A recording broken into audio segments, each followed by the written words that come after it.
This episode is brought to you by Progressive Insurance. Fiscally responsible, financial geniuses, monetary magicians. These are things people say about drivers who switch their car insurance to Progressive and save hundreds. Because Progressive offers discounts for paying in full, owning a home, and more. Plus, you can count on their great customer service to help you when you need it, so your dollar goes a long way. Visit Progressive.com to see if you could save on car insurance. Progressive Casualty Insurance Company and Affiliates. Potential savings will vary. Not available in all states or situations. Bombas makes the most comfortable socks, underwear, and T-shirts. Warning, Bombas are so absurdly comfortable you may throw out all your other clothes. Sorry, do we legally have to say that? No, this is just how I talk, and I really love my Bombas. They do feel that good. And they do good, too. One item purchased equals one item donated. To feel good and do good, go to bombas.com/listen and use code LISTEN for 20% off your first purchase. That's BOMBAS.com/listen and use code LISTEN at checkout.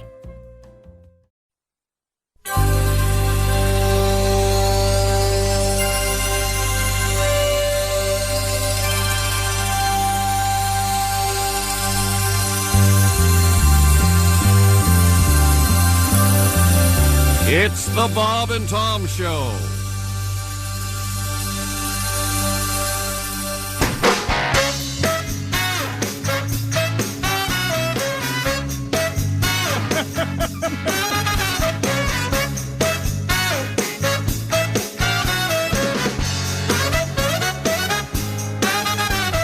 Monday, Tuesday, hump day is halfway.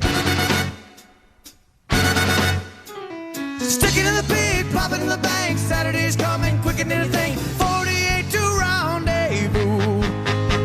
I'm gonna blow a wad on you. I'm coming in my pants, my shirt, and my best suit, baby. Gonna pick your flower, gonna be there in an hour. Coming in my pants, shine shoes, and my necktie, honey. I'm so excited, I hope that I don't come soon.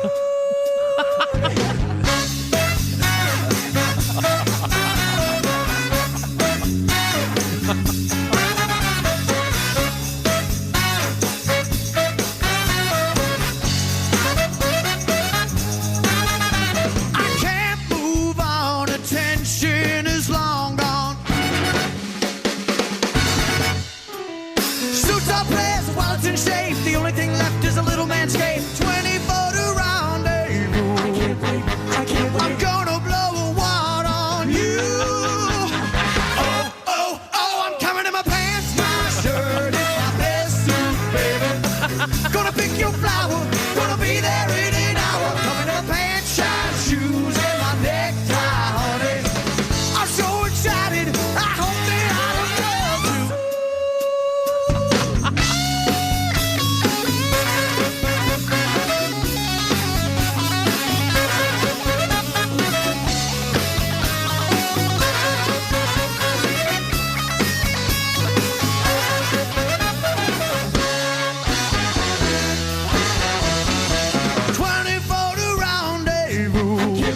I can't wait. Gonna blow a wad on you. 24 to rendezvous. I'm gonna blow a wad on you. I'm coming in my pants, my shirt is my best suit, baby. Gonna pick your flower, gonna be there in an hour. Coming in my pants, shine shoes, and my necktie, honey. I'm so excited, you know. I'm coming in my pants, my shirt is my best suit, baby. I'll pick your flower, gonna be there in an hour. Coming in my pants, shine shoes, and my necktie, honey. I'm so excited, you know. I can't wait, baby. I'm so excited, you know. I can't wait, baby. I'm so excited. I hope that I don't come soon. Oh, dang. Oh, yeah. Fantastic. Yes, indeed. Hello, good morning. It's the Bob and Tom Show. It's Groundhog Day. Again. There's Christy Lee at the news desk. There's Christy Lee at the news desk. Said hello. There you are. I thought it was doing the Groundhog Day thing. No, when she doesn't have her headphones on, she can't hear. I can't hear her if she can't hear it. See how that works? Gotcha. There's Pat Godwin. That's that guy. Chick. There's Josh Arnold. Chick. There's Ace Cosby. There's Willie Griswold. Morning, man. I'm Chick McGee, and here's Tom Griswold. Like when people understand how the show works. That was a request for the great band Here Come the Mummies. I'll read the letter verbatim. Long-time listener, first-time emailer. Actually have emailed before. My name is Tom, just like Tom. Uh-huh. Okay. Thanks a lot. Christy? Actually, my name is Kevin. I'm from Michigan. No, actually, I'm from where? I'm from Indiana. Yeah. Yep. I'm a truck driver. Actually, an office worker. So this guy knows that. I love this guy. I love the truck drivers. I love Michigan. Yep. And I tend to read letters from. Anyway, so he says, thanks for the laugh. Please play the classic song, Pants, from Here Come the Mummies. Happy to do so, Kevin. Oh, boy, Kevin, I can see why you're having a rough time. What do you mean? He's got one of those rough last names. Well, don't. Is it Fartface? It's close. Oh. It's one of those names I'm sure he's been harassed his entire life. Kevin, I'm not going to read it out loud. It's very similar to a nasty term. Oh, for God's sake, Tom. You know what? He seems like he has a good sense of humor, so Okay, good. he's well equipped. Okay, good. Yes. Sorry, I bet that's been rough on you, Kevin, all these years. Go ahead. Or it tell hasn't. us. Who knows? You're going to tell us. Go. No. What is it? No. I'm just going to say I assume. Be of good cheer. Kevin could be 6'6", 280 pure muscle. Kevin, I'm assuming it's an ooh sound, not an Oh, I see. And it does start with a K, so he's okay. All right, Kevin, thank you very much. K, I thought it started with. Oh, I got you. I'm thinking Fook. Yeah. No? All right. No, the other one. You're very welcome. If you'd like to get us a letter, Josh, you want to explain how that works? Yeah. Bob and Tom at bobandtom.com, or you can write us through the Bob and Tom app, which is available for free. The app is great. At the app and places. And you get hooked up with your favorite radio stations, et cetera, et cetera, et cetera. Check out the app if you please. Also, check out the Bob and Tom YouTube channel. Got a lot of stuff going on there. If you miss it, you can check it out later on. It's fun. We just got a plaque from YouTube congratulating us on some of the stuff. Yeah, look at that. That's very nice. Isn't that very nice? We have, I understand today, a special bonus edition of the Ace Cosby jokes of the day. I use the term jokes because being that it is Groundhog Day, and the great movie Groundhog Day, you'll recall everything repeated. Have you seen the movie, Christy? Yes, I was just talking to Oskay about that. It's the one movie, though, that doesn't stick in my brain. Like, I don't really get it. Oh, I think it's one of the best movies of that era. Everybody says that, and I go back and I watch it again, and okay. I mean, Ned Ryerson alone. Yeah, well, that is very funny. Do you remember the name of the actor who plays Ned Ryerson? Steve Tobolowsky? Yeah, right. Tobolowsky? He's got a good book out there, yeah. If you haven't seen the movie Groundhog Day, I recommend it highly. Chick and I have a disagreement about the movie. Well, the movie's so good that it almost makes Andie MacDowell watchable. I think she's great. Bill Murray. I think it's Bill Murray's finest dramatic acting job there in a couple of places. And apparently really on the set of that movie there was a lot of tension. And when he realizes he's in love with her, it's just, forget it. I'm done. I'm just right on the ground. That's good stuff, yeah. It's a great combination of hilarious and great. Okay. So, highly recommended. Coming up, we have some stats. I'm not sure what you don't get about it. I don't understand. I don't know. And like I said, it's just one of those movies that I don't recall. It doesn't sit in my brain. Didn't make an impression, I guess. I just love everything about it. Oh, do you remember the song? Because if you haven't, I just said I don't remember. You don't remember the. What song? Go ahead. I'm going to clean my mic. There must be a full moon on the way or something. I don't. Oh, the song that wakes him up every morning. Yeah, every morning. Remember, he gets awakened by one of those old-fashioned alarm clocks with the clicking. Yeah, the little things that flip. The little flipper things that they used to have at airports, and they'd go. Yeah. God, I love those. In some ways, they seemed more complicated than digital technology. Yeah. Like, it almost seemed harder to like vent those and little have that. Yeah, I figured they were going to jam. I know. Like the old Associated Press wire back in the day. We had the wire. If you'd walk in, Chick knows this, you'd walk in, and instead of, imagine it was like a typewriter that ran on its own via satellite. It would be typing stuff out. And if it would jam. Phone line. You'd walk in. It's via phone line. Yeah. Oh, yeah. You'd walk in at 3 a.m, and there'd just be a black chunk of ink the size of a postage stamp. And it eaten through the paper usually. Yeah. And there was no news. Yeah. Yeah. Remember, it starts out with, you don't remember the song. What's the song? I'm going to have to dig it up. Tom doesn't remember it either. No, I know. I want to play it for you. You'll know it right away. Explain the scenario, Josh. How does it work again? Oh, poor Bill Murray's meteorologist character gets stuck in a small town he doesn't want to be a part of. Puxatawny. Yeah, and he has no interest. It's a blizzard, and boy, if he isn't living the same day for somebody figured out the math. Did you ever see that online? No. Somebody figured out exactly how many days he must have been there, and it's astounding. It's like a decade. He learned how to play. He learned how to play really good piano. I know that. Yeah. Huh. There's so many fun things about it. But every morning when he wakes up, let me see if I can get this to work. So there are many annoyances. Yeah. This is the first of many annoyances. Remember this, Christy? Click. Sonny and Cher? Yes. Yeah. Sonny and Cher. Sonny and Cher, I got you, baby. Better put your booties on, kids. It's cold outside. Hi, up to see the groundhog? Wham! That actor's wonderful. It's really perfectly cast, isn't it? I think there are a couple other Murrays in the. Of course, Brian is one of the officials at the groundhog consortium or whatever. Yeah. But I think a couple of the brothers make an appearance or something in there. I think very fine actors. Mm-hmm. One of my favorite scenes in Mad Men is one of Bill Murray's brothers. Oh yeah.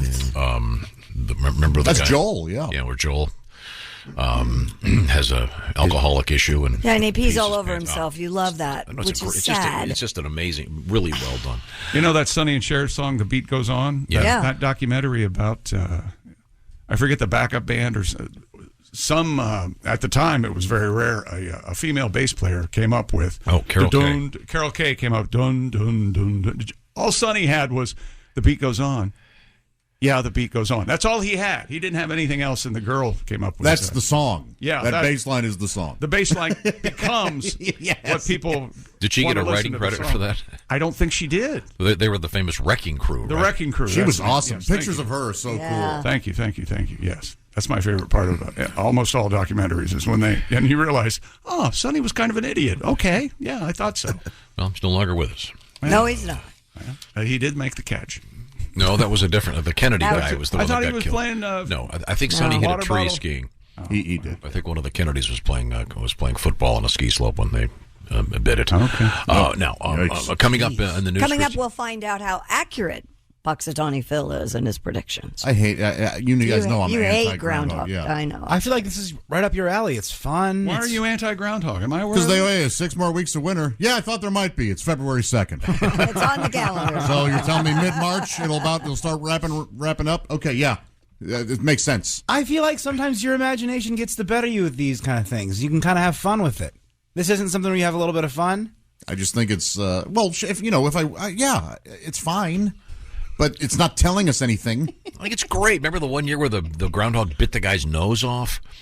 I don't think that happened. He didn't bite his nose off. I don't think that the guy had like 47 stitches. Well, he didn't bite it off. He just blood bit it. everywhere. 47 stitches, blood everywhere. None of that happened. Great. I'll look it up. What's happening in sports? Hey, Tom Brady retired. Unless you're living in a cave or on the moon. I hate to break it to you, but he called it quits, and he's retired he's done. But now they're asking, but are you done? Oh, jeez. But he's had his statistics in his career, they figured it up, is enough for 3 players to get in the Hall of Fame with his numbers. Yeah. They're very good. Right now, But you know, when it comes up here in 5 years, there'll be some grizzled. I ain't voting for Tom Brady, and you know why? Yeah, he stiffed me on a lunch bill. Yeah, anyway. they're worse than the Rock and Roll Hall of Fame, Almost, or the Woke Hall of Fame. I want to say a special hello to Steven Singer this morning because I think we're going to say hi to Steven Singer a little bit later on. Steven Singer Jewelers. Getting you ready, not for Groundhog Day, but for Valentine's Day. It's just around the corner. 12 days. The gift this year, of course, is another one of those roses. Not just any rose. They don't die after a few days because they're dipped in 24-karat gold. This year, it's kind of a purpley blue. There's one right over there.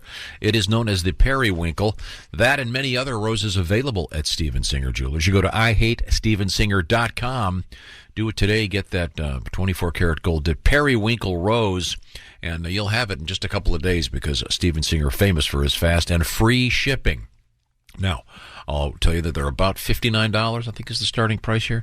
Find out the details at IHateStevenSinger.com. Once again, real jewelers, real roses, dipped in real gold for your real love. Also, of course, don't forget earrings, bracelets, necklaces, etc., from Steven Singer. You can't go wrong, ladies. You can't go wrong, gents, with jewelry on Valentine's Day. IHateStevenSinger.com. Get all the details. Tell them the Bob and Tom Show sent you. Also, coming up today in the news, we have various reports about animals.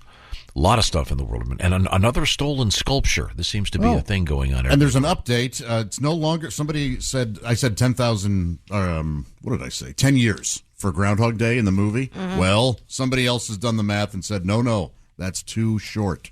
Oh. I'll let you know what they say. Okay. How long he was in there. All right. Wow. That's a tease. Fascinating. Also coming up, the zoo director who was fired Oh, well, this makes me so upset. for serving up some of the animals that he cooked for their Christmas party. Right?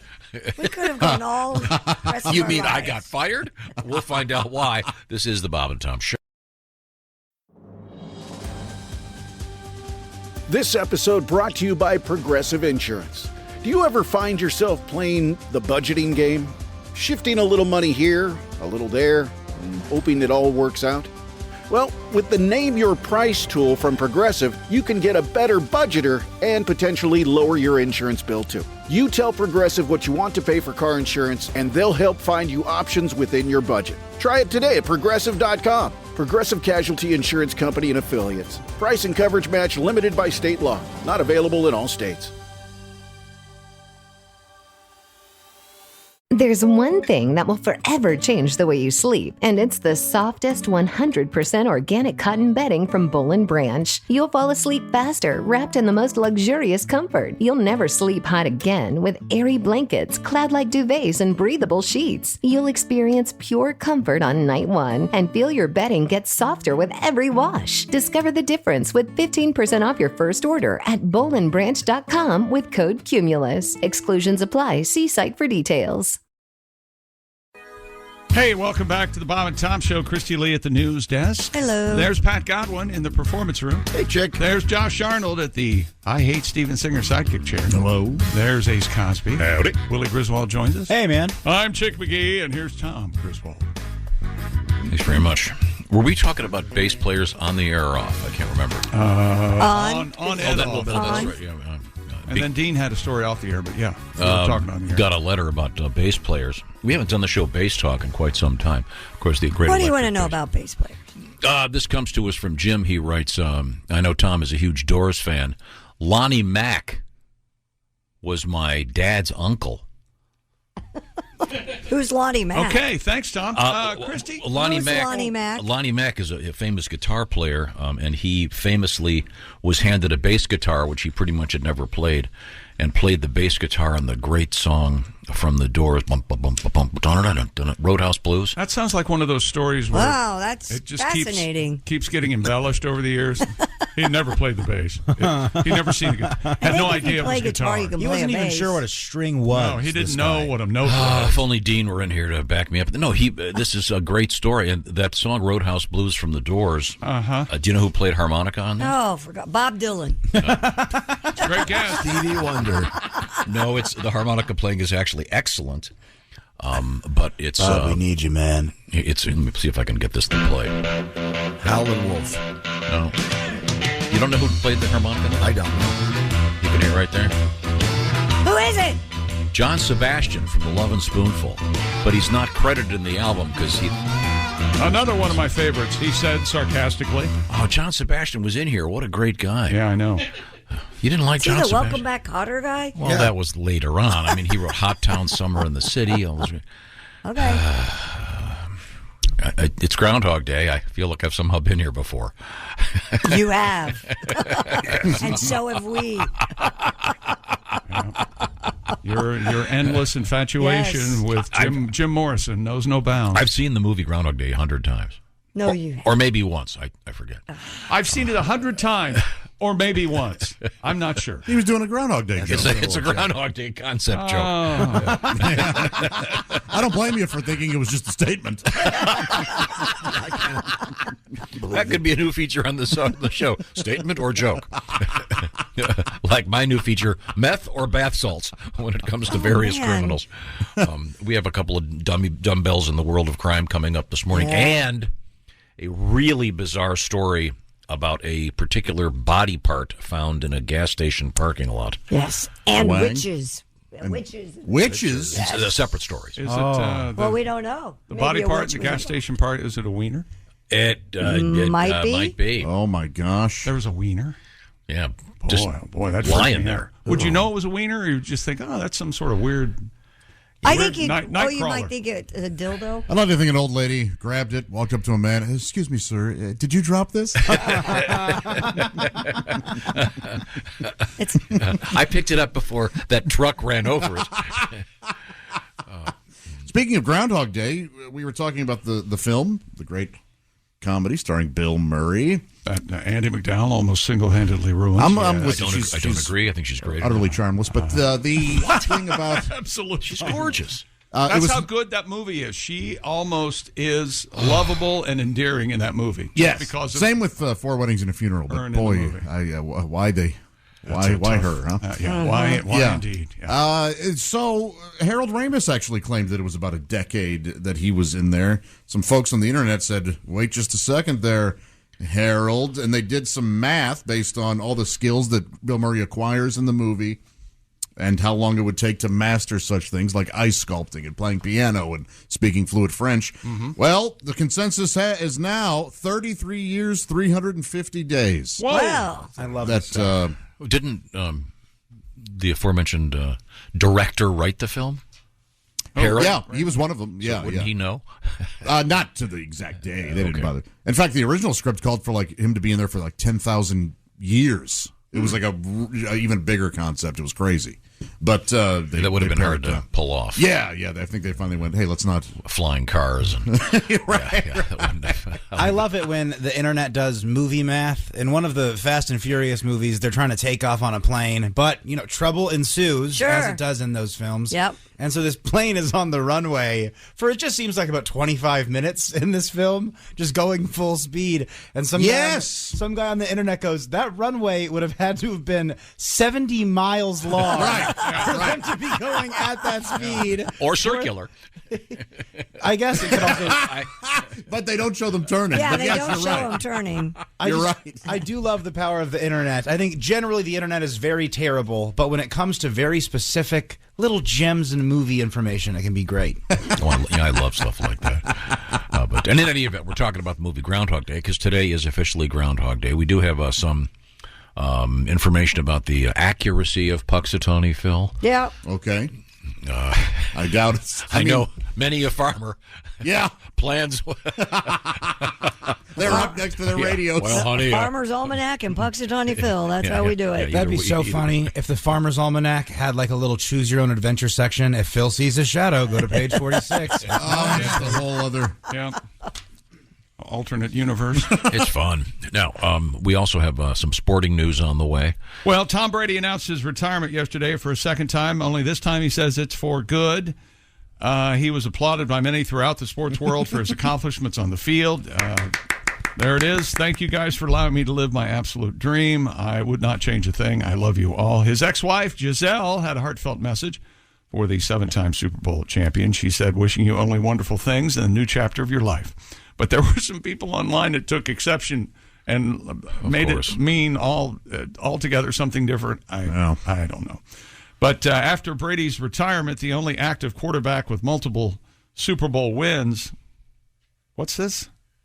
That's not Jimmy Garoppolo's never won the Super Bowl. Apparently, wasn't he Brady's backup for Super Bowl? Yeah, but he didn't.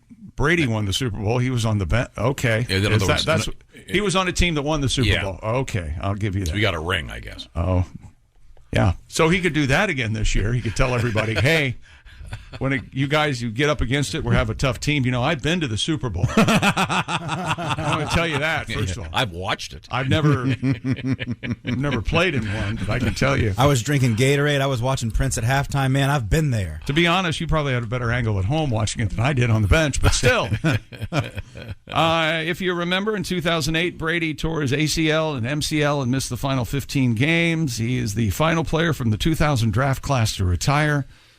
Now the longest active player is Cardinals punter Andy Lee.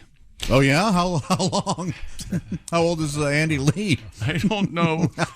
Well, who wrote this? I don't know why we're talking about Well, that's an Andy interesting Lee. statistic. I guess somebody would want to. Yeah, if somebody would want to go, hey, so Tom's out. Who's now? Aaron Rodgers, now the oldest active quarterback in the league. Gronk wrote him a message. Tommy, since I already wrote you a long retirement message last year, this time I shall say, welcome to the two-time retirement club. That's a message from Gronk. So there you go. Don't put stuff like that in these stories. Now the longest active player in the NFL is Cardinals punter Andy Lee. He was drafted in 2004. Fascinating. Okay. He's been in there about 21 years, 23 years. How old is he? Andy Lee? It's that's not in the leading story. to some interesting questions. It's not in the story, Pat. He left that out. I don't know where he lives. I don't know where. I didn't know that Tom Brady had a son with Bridget Moynihan. Oh, yeah. I just found that out 4 days ago or something when I was watching Blue Bloods. Yeah, he kind of left her while she was either pregnant or just had him to go off with Giselle. It was bad. Oh, really? Oh, yeah. Uh-oh. It was scandalous. Having fun with his new family. Yeah. He's going to be. He's going to be on Fox, right? As a commentator. I believe so. $250 million, baby. The movie coming out this weekend, good reviews so far. You think that had anything to do with it? He wanted to retire to bring attention to the movie coming out? No, of course not. The release. Are you going to go see that? No, I don't think I will. What's it called? 80 for Brady. There's an audience for it. I'll go see it. I might go see it. I bet it's going to be fun. I bet it's going to be cute. Your girl Rita Moreno's in it. Yeah, Sally Field. Oh. If I go in, I laugh 2 times, worth it. That's a great afternoon. Gronk's in it, I believe. Yeah. And these women are in search of Tom Brady, and then they find him playing the Super Bowl in Hanoi with Jane Fonda. Is that what happens? Groundhog Day.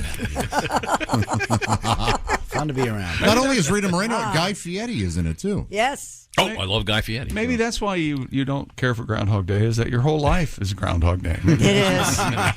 Exactly. I think Mike Mark said that to me this morning. Christy, how's this entertaining?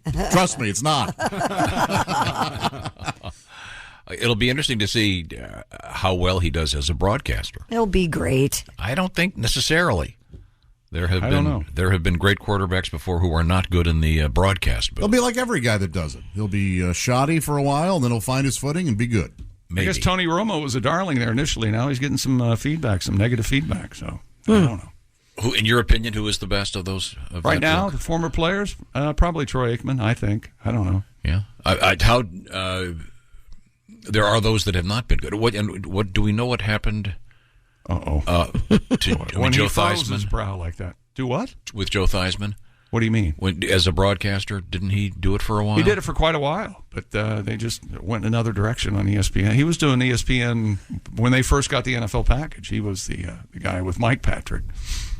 But I have no idea what they were thinking when Joe was not asked back. He was there for a while, though. I thought he was okay. Well, we'll see. Look forward to it. What about the best, Michael Strahan, who was so good that now he's just an entertainment personality. Now he's interviewing Prince Harry. Now he's doing Good Morning America. Yeah. Did he call games at one point? Yeah. Wow. Wasn't he doing color? I don't know if he called games. He was in part of a studio show. Yeah. Wasn't he a pregame guy? Mm-hmm. Yeah. I think he's just so likable.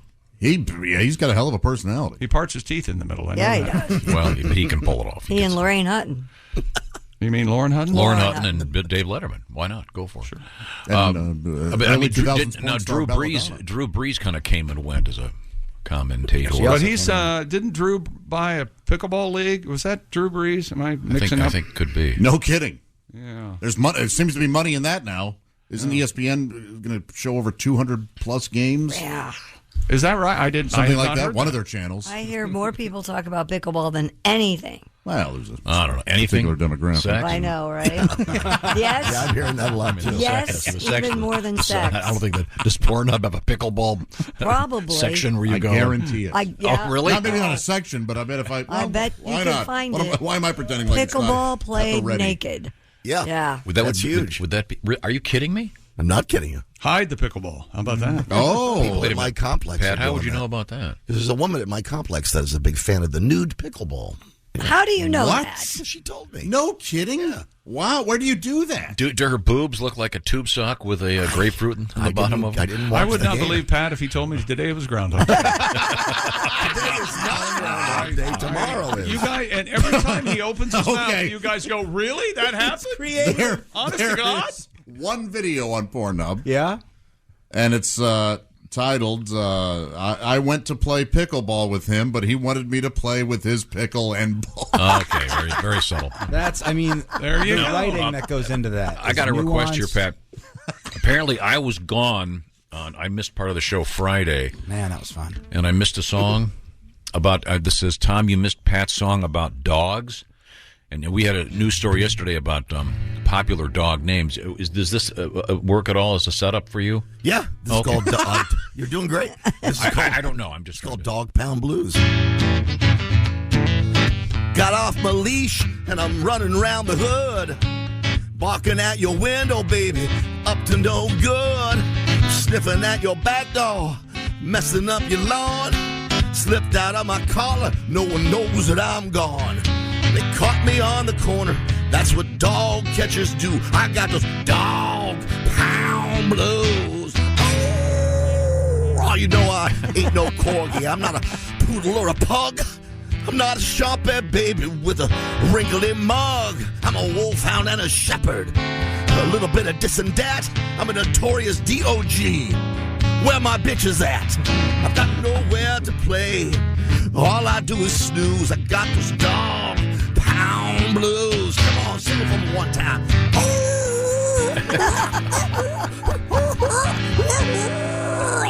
Sitting in this cage, all alone and feeling blue. Here comes a nice couple. Won't you take me home with you? My owner called me Spot. Here they call me Spike. Get me out of this place and call me anything you like. Yeah, they're gonna cut my nuts off in about a week or two. I got those dog pound blues. Notorious D.O.G. There you go. That made me laugh. That is very, very funny. Now, we have Chick McGee across the way. As you can see at the Sports Desk, we'll be catching up with some more sporting news. Also, some fascinating stuff from NASA today. Yep. And then we have the zookeeper who was fired after cooking 4 of the animals at the zoo for the Christmas party. We'll find out what that was all about. But right now, it's about sound. This show is all about sound and the stuff coming into your ears. And it sounds even better through those great Raycon earbuds because they're twice as good but half the price. Right, Chick? That's exactly right, Tom. The Raycon earbuds for 2023 are even more indispensable than ever. Premium audio at the perfect price point. You got to go with Raycons. Everyday earbuds look, feel, and sound better than ever with optimized gel tips that fit every ear ever made. Super comfortable. They will not budge. They won't fall out of your ear. And Raycons also give you 8 hours of playtime and 32 hours of battery life, and they're priced just right. You get quality audio at half the price of other premium audio brands. And I ain't even mentioned 3 customizable sound profiles, earbud tap functions, noise isolation, awareness mode. No wonder the Raycon's everyday earbuds have over 50,000 5-star reviews. So go to buyraycon.com/Tom right now and get 15% off your Raycon order. It's just that easy. Go to buyraycon.com/Tom. Score 15% off your Raycon purchase. Buy a pair for you and get someone for a pair for someone important. That's buyraycon.com/Tom for Raycon. Yeah, one of the important things, like Chick mentioned, those adjustable ear things, they're like little rubbery gizmos you Tips. put. Well, yeah, you can call them something that's perhaps more accurate. The point is they'll fit any ear, as you said, any ear that's ever been made. When we come back, we also have a tremendous world record today. I'm so excited about this. Josh, I think you will be too. This one? This one that you gave me? Yeah, isn't that great? I looked at Chick to see. Really? Okay. Honest to gosh? Oh, it's great. Okay. I think it's great. Well, if you're happy, I think I speak for everyone. We're all relieved. This is the Bob and Tom Show. This NFL season, every Westwood One NFL broadcast streams live for free. Listen in the NFL app, on WestwoodOneSports.com, via Westwood One station streams, or by asking Alexa to open Westwood One Sports. If it's the NFL, it's on Westwood One. This is the Bob and Tom Show. $1,000 an hour. Hey, welcome back to the Bob and Tom Show. Christy Lee at the news desk. Hi. There's Pat Godwin in the performance room. Hello. There's Josh Arnold. Hi. He's the I Hate Steven Singer sidekick chair. Steve will be our guest later this morning. Very exciting. There's Ace Cosby. Howdy. There's Willie Griswold. Good morning. I'm Chick McGee, and here's Tom Griswold. Got some love letters about Mackinac Island fudge. Oh, yeah? Thank you very much. I'd like to try. We'll get on that, certainly coming up. Right now, we are going to return to the sports desk with Chick McGee. What's happening over there? Evidently, the Arena Football League has announced that they're returning for the 2024 season. Exciting news. What about that? I went to a couple games. I thought they were great. Fast-paced. They were super fun. Is that right? Did you ever go to one? Ace? Yeah. Yeah, it was fun. Several. I never went. I've only seen it on the TV. 16 teams coming back. They'll play weekly throughout the season. According to reports, the AFL drew a niche following, but it disbanded in 2019, bankruptcy and halting business operations. The AFL is the latest spring football league to announce its return. XFL is coming out any day now, and also the USFL is going to be playing this How are all It'll these? be crowded. Yeah. But that's lots of opportunities. Okay. Well, remember, Christy, that I know the number one thing on TV is football. 96 out of 100 programs were NFL games. Yes. But that's the NFL. NFL. It's not just because people want to watch football. I've decided it's the shape of the ball that people like. That's it. Josh, do you know excuse me, I'm getting confused. Do you know an arena football player who would go on to do great things, perhaps? The great Kurt Warner. There you go. Kurt Warner. That's a famous story. I bet he's featured prominently in some of the advertising. Well, sure. I wonder how Kurt feels about that. Well, I mean, it's great that that's where he kind of relaunched his athletic career. Yeah, that's one player out of I don't know. Well, now, are there any guys? But they're trying to imply. Are there any NFL players this year who played recently in the XFL? And the XFL. There were several players from the USFL. Okay, and I now see I'm getting confused about which is the USFL and which is the XFL. XFL is the one with the Rock. Okay, I don't know if I don't care or if I don't care. I can't decide. Okay, you don't know if you don't care or if you really don't care. Yeah, I know it's one or the other. I know Do you not care, or are you apathetic? I don't care. Got a nice letter. It says, I was listening to your show Sexy Time yesterday. You got talking about Oregon and New Jersey not pumping their own gas. Mm-hmm. I'm a lifelong Oregonian. The other day at my local Chevron, a gentleman with Colorado plates got out of his car to pump his gas. Like a SWAT team who had just found a bank robber, all 3 gas station attendants and 2 people working inside the store came running out and reprimanded the guy as if he'd lit the place on fire. Man. Jeez. I'd be tempted to after that. Then he says, Chick, huh? I get every one of your Seinfeld and Looney Tune references. Keep them coming, buddy. All right. Okay. Well, Josh, what if you finally become Mountain Man Josh? You leave everything behind, no contacts, and you drive to the wilderness of beautiful Oregon. And as soon as you try to fill up your tank, then you can go to your mountain home and never talk to anybody ever again. Some punk tries to fill your tank up.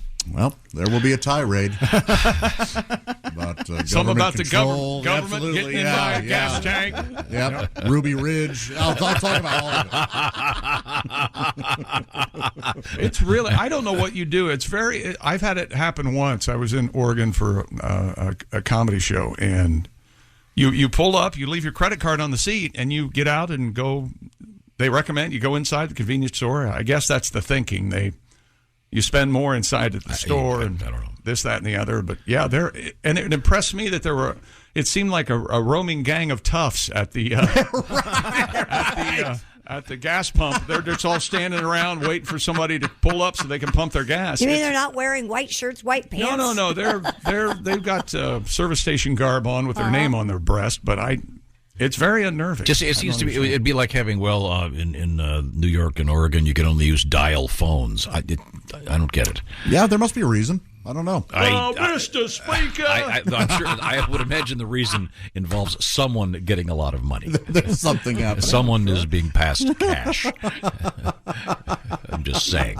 We were talking about NFL quarterbacks going into the broadcast booth because from all reports, we're assuming that that's what Tom Brady's going to be doing, working for Fox. There's already a contract signed, I guess. But there's a list of quarterbacks who've gone into the broadcast booth, some successful, some not. Troy Aikman is listed here. Joe Namath, I don't remember him. I remember him filling in on Monday Night Football a couple of times, but I think that was kind of it. Joe Montana, it says Joe Montana, his retirement in 1994, he spent half a season working for NBC. During Super Bowl 30, Montana called his wife at halftime and said, "I'm quitting," and walked out of the stadium. Wow. Number 4 is Ken Stabler. Snake. Not that this is in any rank of importance or anything, but he moved to radio in 1998 and started covering the Crimson Tide, his alma mater, Alabama, and he enjoyed some success there. He worked until 2007. Johnny Unitas was in the broadcast booth for CBS to mixed reviews, as it says here. Drew Brees, the most recent one who stepped into the broadcast booth and back out after just one season. Phil Simms, of course, is still on one of the CBS pregame show, I think it is, isn't it? Yes. I always get Phil Simms and Boomer Esiason mixed up. Well, they're on the same show. They're on the same show. They're on the same show, but they're kind of, white guys with gray hair. Anyway. Then Tony Romo, of course. Kurt Warner is on the NFL Network. But my favorite, I totally forgot this, Don Meredith in Monday Night Football. He was wonderful. Yeah. That was one of the first 3, wasn't he? Yeah. It's also interesting that sometimes the guys that weren't the best players often make the best coaches. Yeah, and oftentimes a lot of the linemen make the best commenters. Wow. I was told by a guy that actually knows what he's talking about, because I don't, that often the guys on the offensive line are some of the brightest guys on a football team. Particularly the center. They have to know what they're doing, and they're typically very bright Monday fellows. Night Football, first game, I'm not sure, 1970, I think, 69, 70, along in there. It was Don Meredith, Howard Cosell, and Keith Jackson on the play-by-play. It was not Frank Gifford trying to do play-by-play. It was actually Keith Jackson, someone who knew his way around the play-by-play. Keith Jackson? We have a tribute to Keith I could probably dig up if you'd like. For some reason, Frank Gifford. Dean's having a heart attack. He's a horse. See, that's enough. That's fine. But, more sports. I was thinking of digging up one of our Dick Vitale tributes, because obviously men's college basketball is starting to get very interesting. Yeah, I heard him call in Texas, Tennessee. It was good to hear him again. Dick E.V. and he's apparently cancer-free. Am I getting that right now? He's doing great. So you go Dick Vitale. Coming up in sports? An amazing world record. It's a great world record. What you're saying. Amazing. Amazing. According to Tom approved world record. Okay. Yeah. Josh, I think you're going to really like it. All right. Okay, we'll see. I don't want to put an idea in your head. Eyes wide open. Okay, good. I certainly appreciate it. You're saying that Josh is going to like this world record. Oh, boy. Boy, are you going to be mad. Okay. They're big. It may or may not have to do with food stuff. Oh. Also coming up, we have the zookeeper who was fired for eating 4 of the zoo's animals and serving them at the Christmas party. Oh, my goodness. We'll find out what that's Waste all not, about. want not. This is the Bob and Tom Show. Text us at 888-262-8661. More Bob and Tom next. State law. This episode is brought to you by Prime Video. In the small town of Holland, Michigan, nothing is ever what it seems. Behind the tulip festivals and pretty houses lay dark secrets that threaten to tear a marriage apart. Nicole Kidman stars in this darkly twisted thriller about a wife and mother whose quest to uncover her husband's secrets may get her more than she bargained for. Holland, streaming on Prime Video March 27th. Are your ulcerative colitis symptoms proving difficult to manage? Tremfya guselkumab can help you manage the cycle of UC symptoms. At 1 year, many patients taking Tremfya achieved clinical remission, and some patients also achieved endoscopic remission. Individual results may vary. Tremfya is a prescription medicine used to treat adults with moderately to severely active ulcerative colitis. Serious allergic reactions and increased risk of infections may occur. Before treatment, your doctor should check you for infections and TB. Tell your doctor if you have an infection, flu-like symptoms, or if you need a vaccine. Ask your doctor if Tremfya can help you manage the cycle of UC symptoms. Call 1-800-526-7736 to learn more, or visit TremfyaRadio.com. Doing good. Hey, welcome back to the Bob and Tom Show. Struggling by himself. Did Christy you hear Lee that? at the news desk. Yeah. We're all here to help you. Okay. You can do the next one. Officially, All right. officially my least favorite rejoin music, whatever this is. I love a lot of it, but this is... There's Pat Godwin. Oh, he turns it up. All right. There's Josh Arnold. That kind of kicks in here. There's Ace Cosby. Chick's not wrong.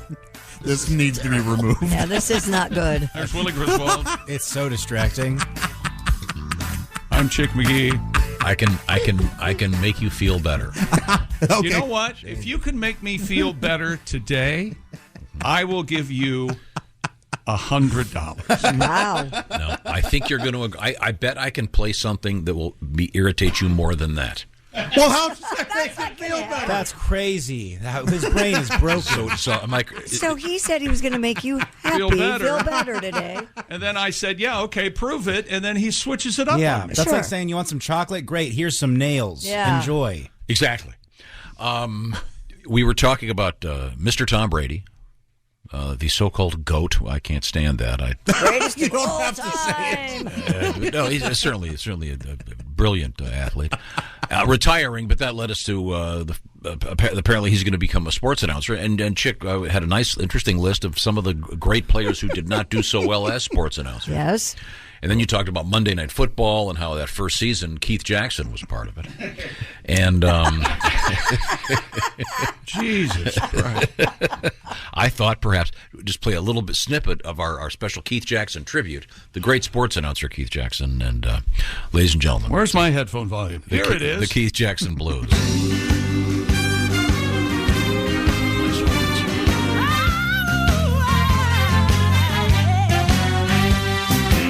Hello again, everybody. I'm Keith Jackson. When you're watching college football, I'm calling the action. Oh, some say I'm a legend, but I try to stay humble. Or your college football fans go crazy when Mr. Keith Jackson says, for more.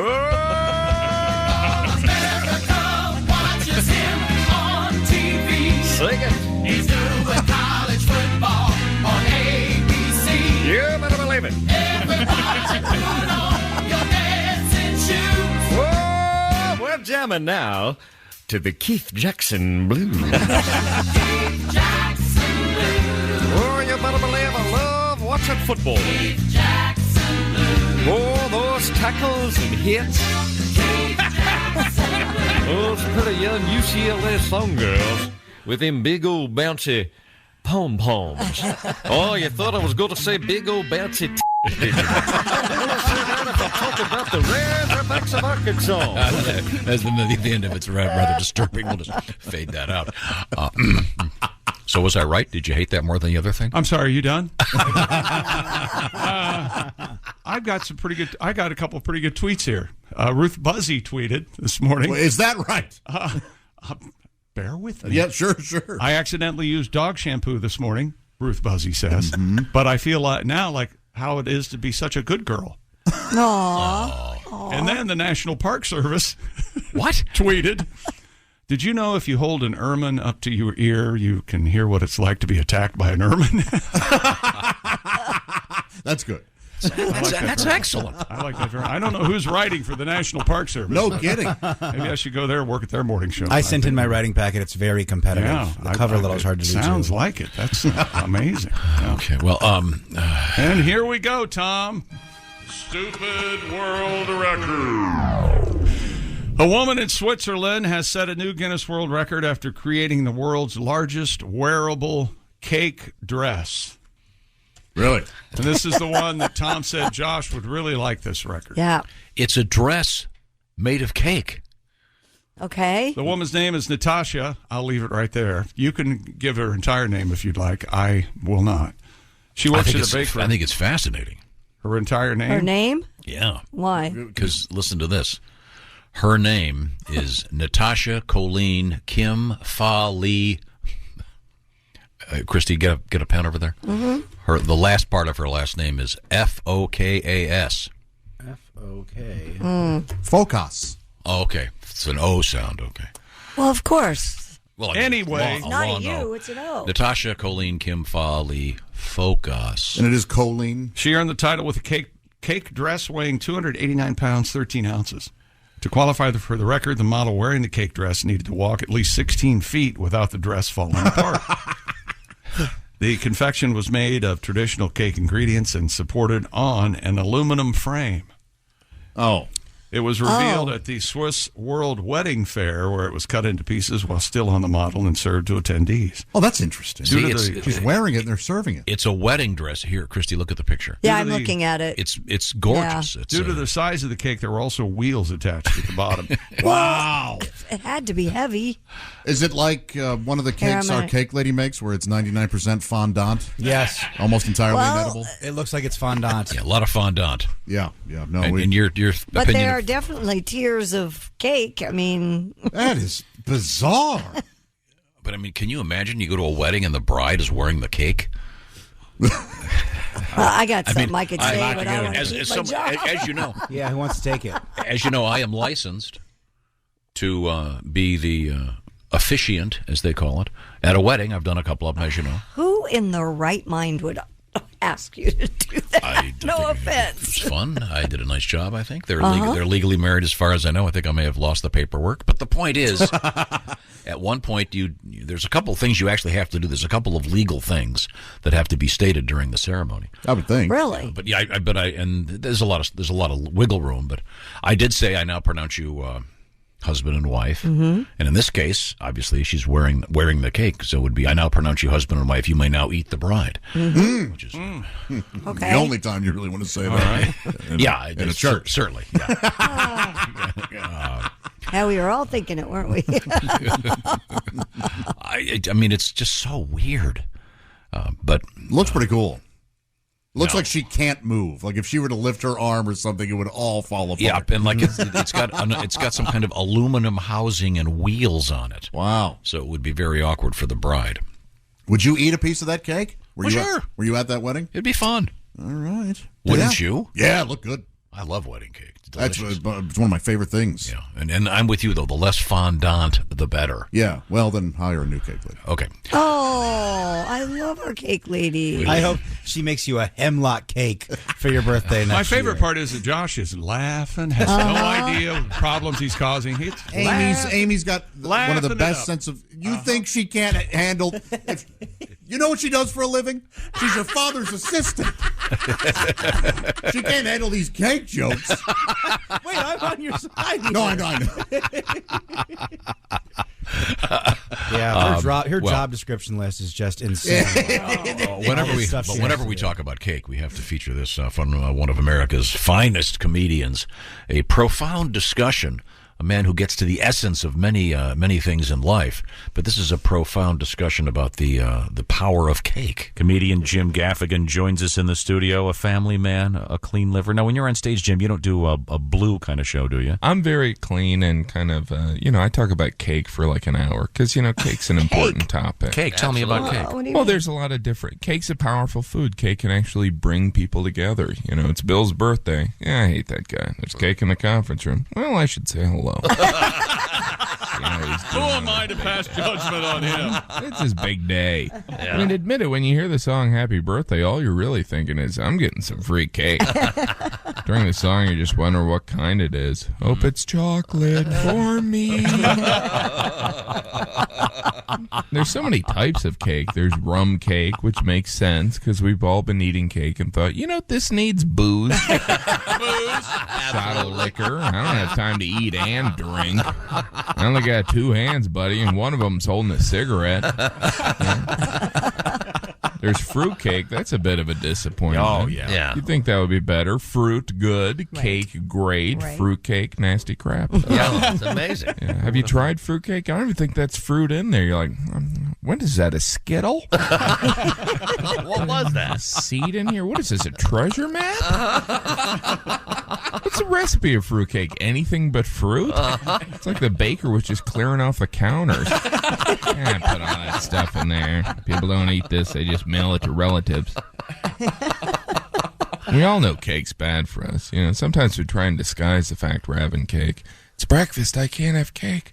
I'll have a muffin. You know the difference between a cake and a muffin? What? Nothing. How about those mini muffins? How much denial are we in when we're eating mini muffins? Oh, I'm just going to have like 1 or 12. They're so small they don't really count. They're like muffin vitamins. I eat them, I feel like an astronaut. That's why I have them for breakfast.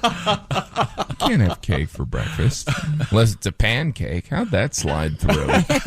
You're not having cake for breakfast. You're having fried cake with syrup for breakfast. The great Jim Gaffigan. Load up on that and try not to nap. The power of cake. Sorry to interrupt you, Jim. Once again, the news story, the bridal gown made of cake. Mm-hmm. It weighs almost 300 pounds. Whoa. And Christy. What?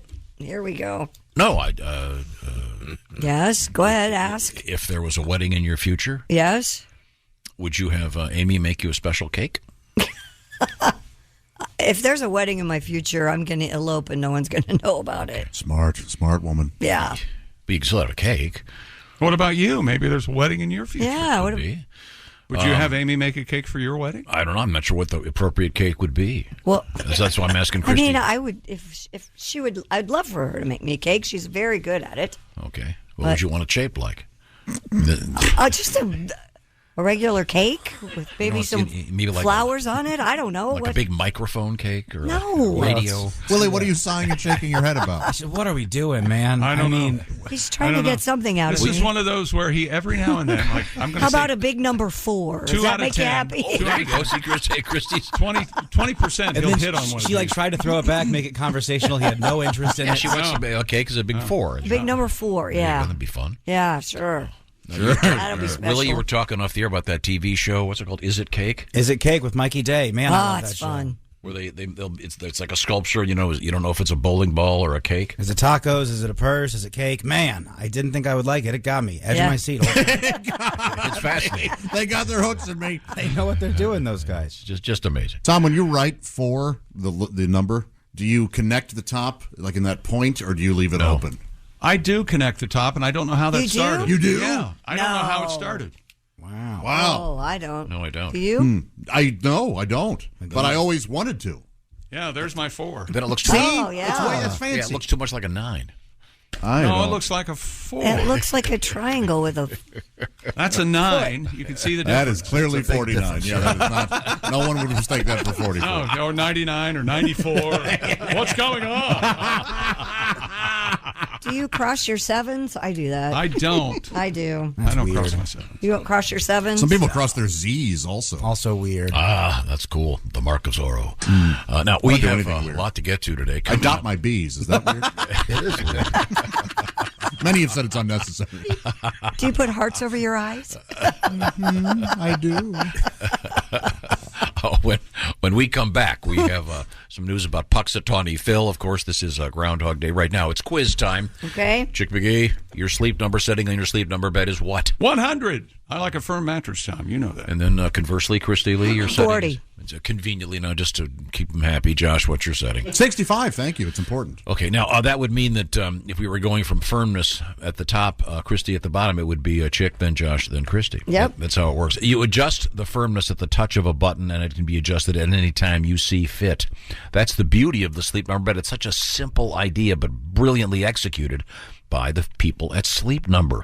They found out that 8 out of 10 couples prefer different mattress firmness.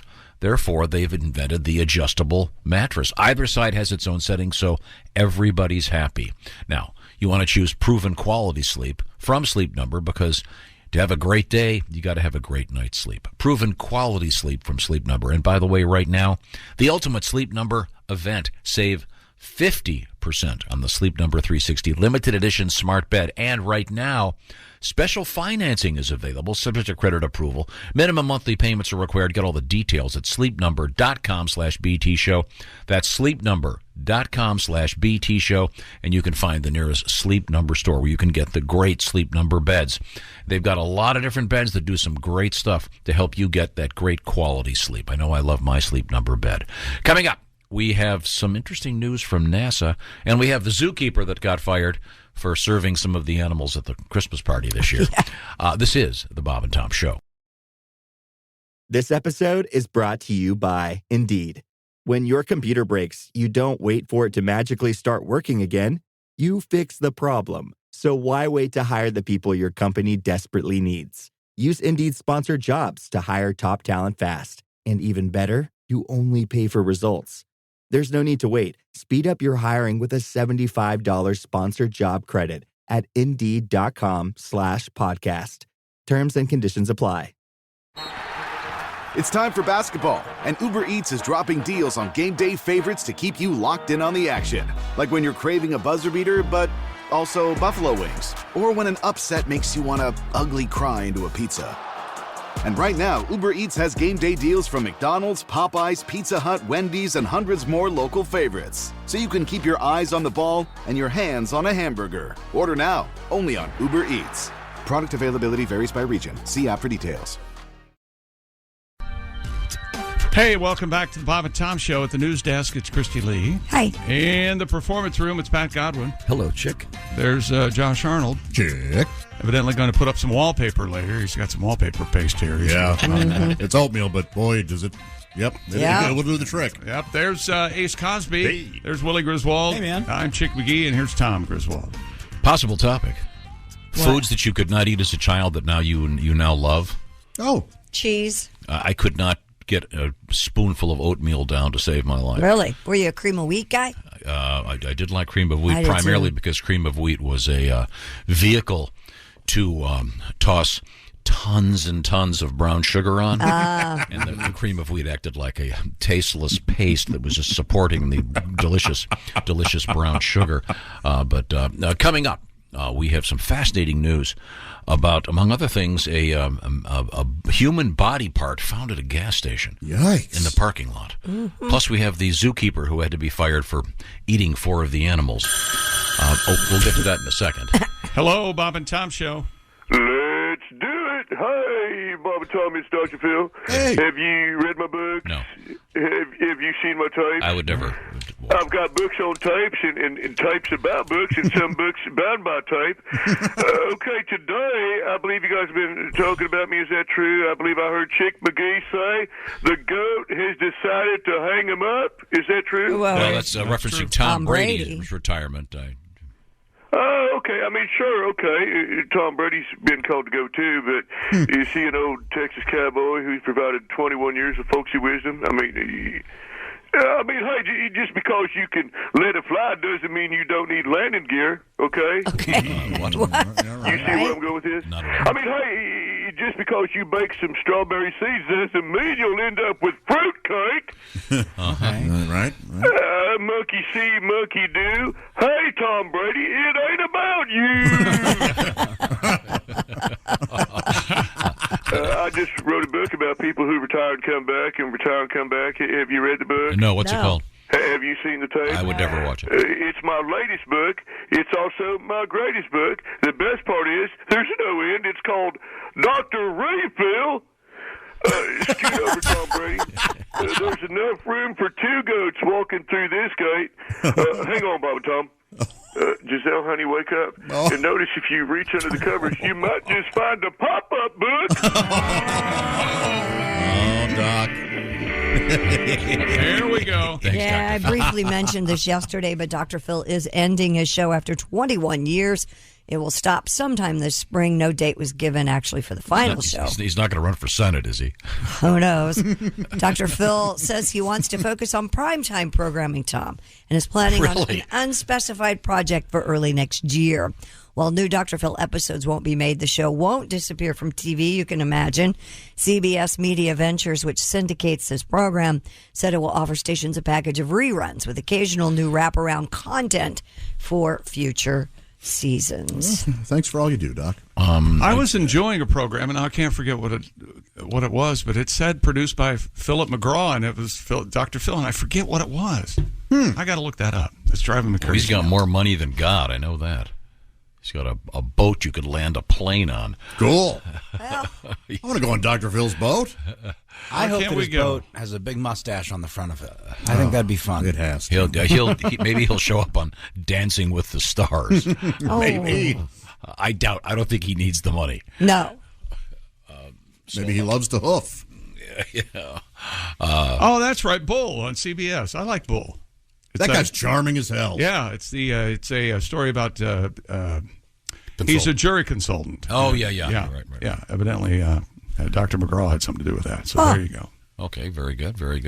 Now, are we going to return to the sports page, or have we eliminated? We're finished. All done, all through. Okay. Hey, Rocky, this is what you farted for. Where we go, whatever you do, always be a good sport. Christy?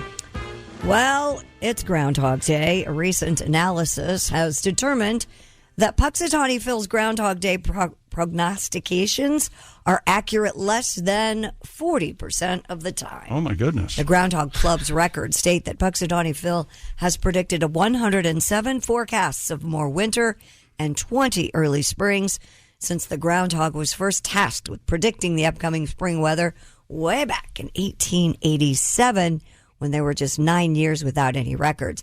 Data from Stormfacts Almanac shows Phil's predictions have been correct about 39% of the time.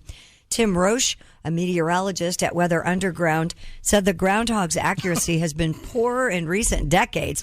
From 1969 on, Phil's overall accuracy rate drops to about 30%. You really want to make a weather pun about one of the most notorious terrorist groups? Oh, you mean the Weather Underground? Yeah. What You don't have to be a weatherman to know which way the wind blows, Tom. Wow. But why doesn't he just come out and say there's going to be 6 more weeks of winter, to Josh's point, because it's February 2nd? Yeah. But apparently he doesn't do that. Apparently he's wrong a lot. Yeah. So how does it work again if he sees his shadow? I don't know the difference. Okay. You know what this is? It's all just Groundhog Day in Puxatawny is their Party. festival, and it caught on. It's like every town, hamlet, village, burg has their own thing. Version. Well, you're going to be here for Fodder Shock Days or whatever. I love Fodder Shock Days. but I we'll mean, be here drinking some beer. But I mean, there's 2 things happening here. One, you're suggesting that calling it the Weather Underground, meteorologist Mark Rudd. If he sees his shadow, there will be 6 more weeks of winter, according to them. And then there are lesser versions of Puxatawny Phil in other cities. There are. There are other places that go to the time and trouble to get. I don't know what city it is, but there's one in Ohio, and he's called Buckeye Chuck Oh, okay. Aw. All right. That's fun. There are a number of sort of. I like that folks get together and have a good time, but let's not take this too. I mean, I think you have to remember the authentic Puxatawny Phil. That's the real one. That's the one that. Yeah. That's the one that the real weather people That we all go by. You got to pay attention to that one. But again, the fact that it did result in a great movie with Bill Murray, you can't deny that. So, congratulations, Phil. We'll see how he does. Wait a minute. Can you grab that? Hello, Bob and Tom Show. Hey, Bob and Tom, it's Donnie Baker. Hey, Donnie, how are you? Happy Groundhog's Day. You too. I don't know what it means to you, but for me, most years just means 6 more weeks till my boat's still for sale. Oh, sorry. I swear to God. Well, you know what? Why's come after all the progress we've made in this country with stupid smartphones and dual Dopplers, live radars, why's come we still rely on a stupid groundhog to have the final say on putting Old Man Winter to bed? I'm not sure. I say heck with weather. You know, here's what I really think we ought to be letting the groundhog predict for regular. If he sees his shadow, it means 6 more weeks until Tom Brady comes back again.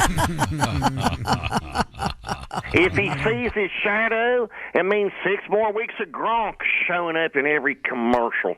Man, I'm so sick of seeing Gronk, barstool boner. I swear to God. Oh, I'm Gronk. I can chug a keg of beer. Oh, I'm Gronk. I'm sideline reporter now. Oh, look, I'm Gronk. I'm so tough, my house got burgled when I was in the Bahamas, and I didn't even care if they was doing the burgling. Here's my GoFundMe. Man, if I want to watch some big husky has-been run their mouth, I just watch The View regular. I swear to God. Oh, wow. Hey, if Groundhog sees his shadows, it's 6 more weeks until Pam Anderson gets married again. You guys seen that documentary? Oh, no. Man, even Amanda Paula, she walks around the house like she's just begging for somebody to put a baby in her.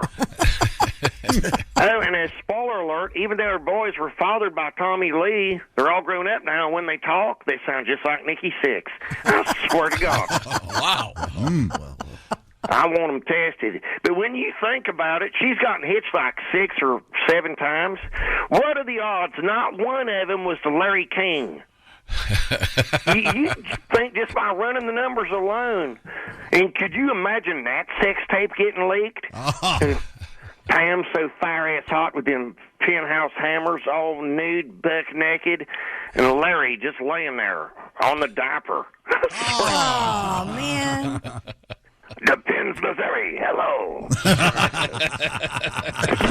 That's pretty good. Well, Puxatawny Phil, while Donnie was reporting, pontificating, did see his shadow, so we'll get 6 more weeks of winter. So there you go. Josh, now here's our expert, Josh Arnold. Let's see. Today's February 2nd. Yeah. 6 more weeks. Sounds about right, Phil. Yeah.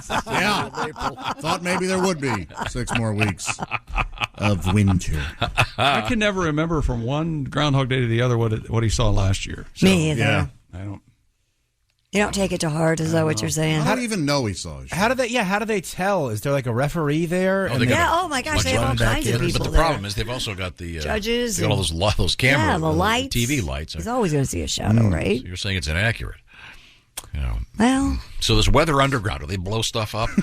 Yeah, They yeah, did. They do. They Yeah. did. Yeah. It's Certainly 15. did. No, I mean the Oh, these guys? the meteorology Weather Underground. I want to say the Weather Underground was one of the first online presentations I saw for as far as the internet goes. That CompuServe, remember that? Yeah. And, the Weather Underground. I think they might have been one of the first websites. But I Josh don't is know. indeed correct, referencing a terrorist organization, Certainly. in the United States known as the Weather Yeah, Underground. yeah. They were domestic terrorists. Wow, amazing. That they would think that's a great idea. I'm not sure. Are you going to see Symbionese Liberation Army wedding tips?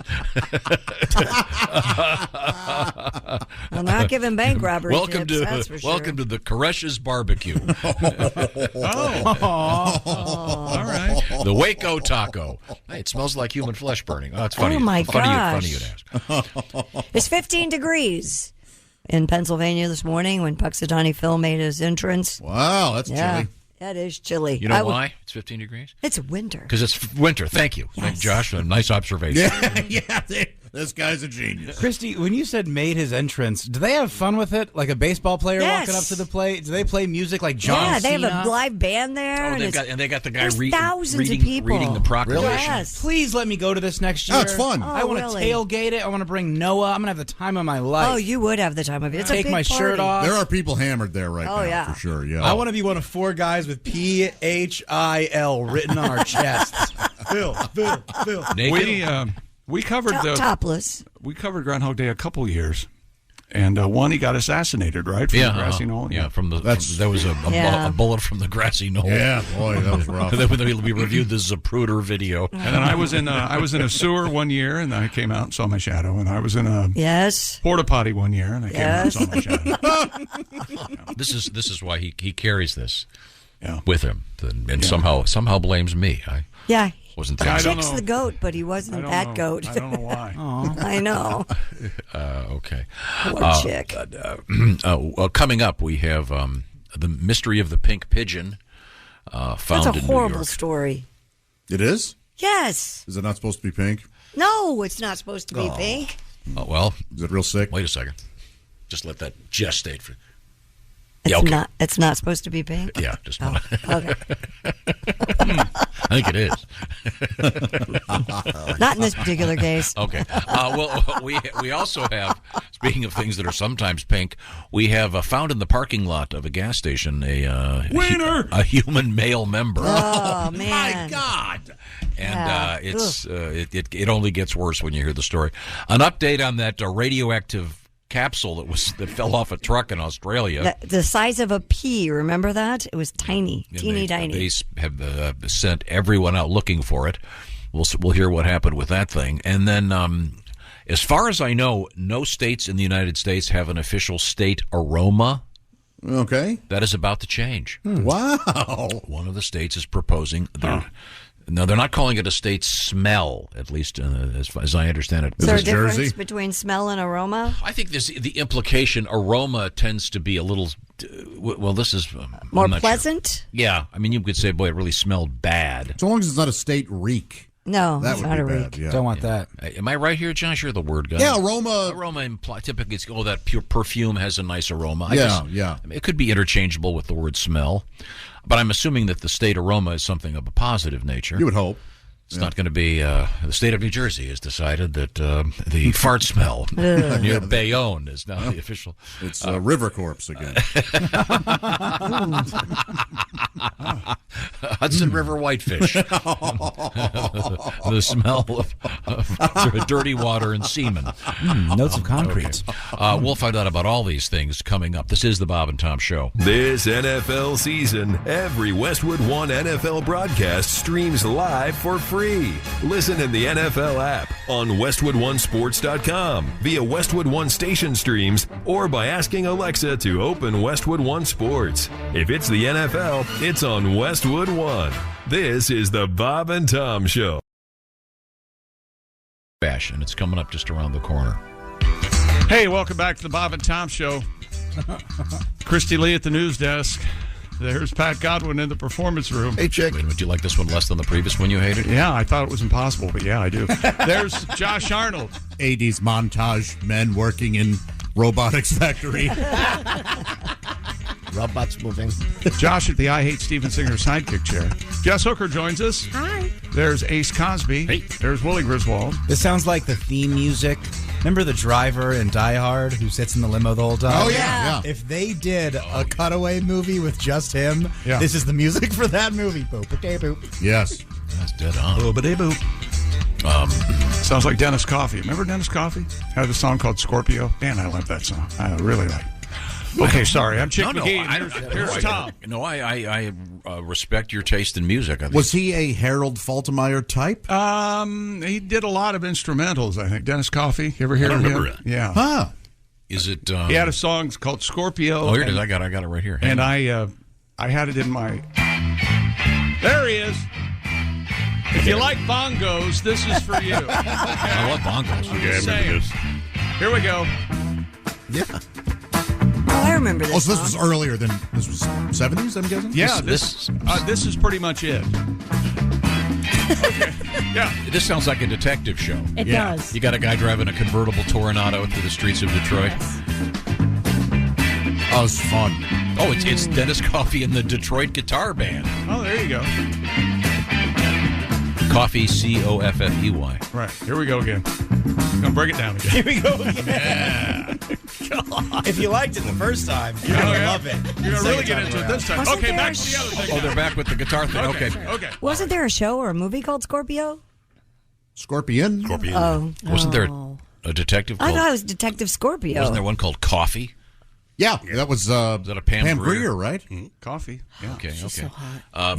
Yes. Do you know what Christy said about girls earlier there, Jess? No, that's when I found out I like looking at women. Who doesn't like to look at a good-looking woman? I'm telling you, Thank I am They're works of so art. ready to be a lesbian. Like, it's you guys suck so much. Wow. I It's am lesbian so time. ready. You know, Yeah. I wasn't going to say anything, but now I think I'm going to have to.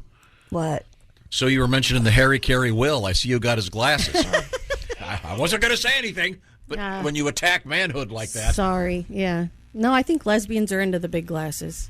Oh, there you go. Yeah. No, you guys, like, the older I get, I just realize women get women. Mm-hmm. Men don't get us.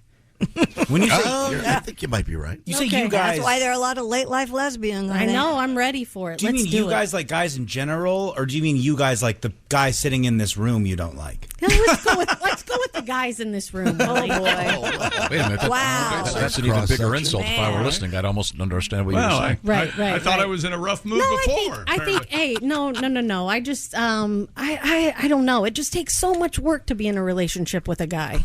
so much. So you're suggesting that being in a relationship. Well, I But can a tell woman you, would not being be a tough. guy and being in a relationship with a girl is the easiest part. Yes, sir.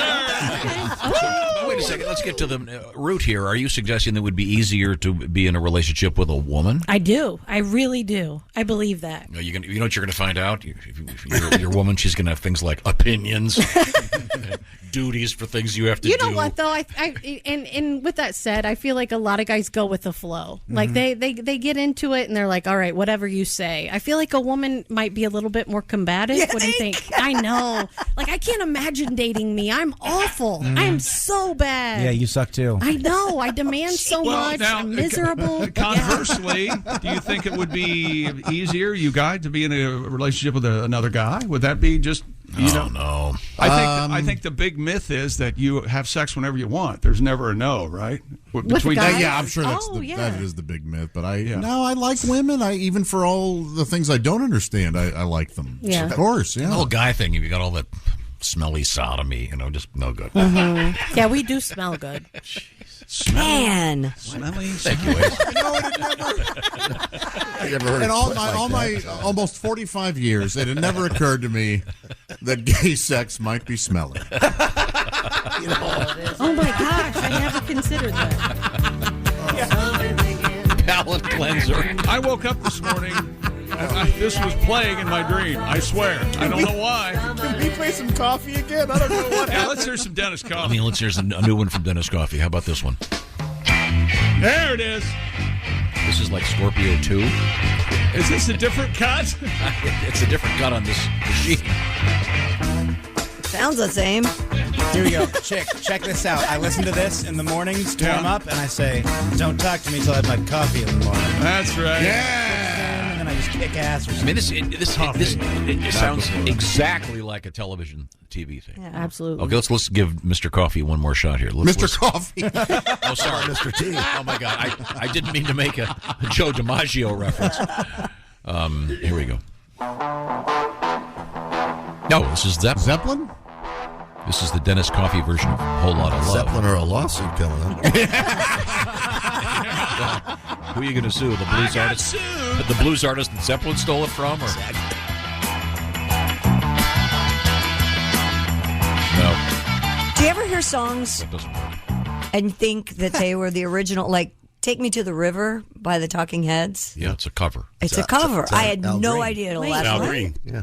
I didn't know that.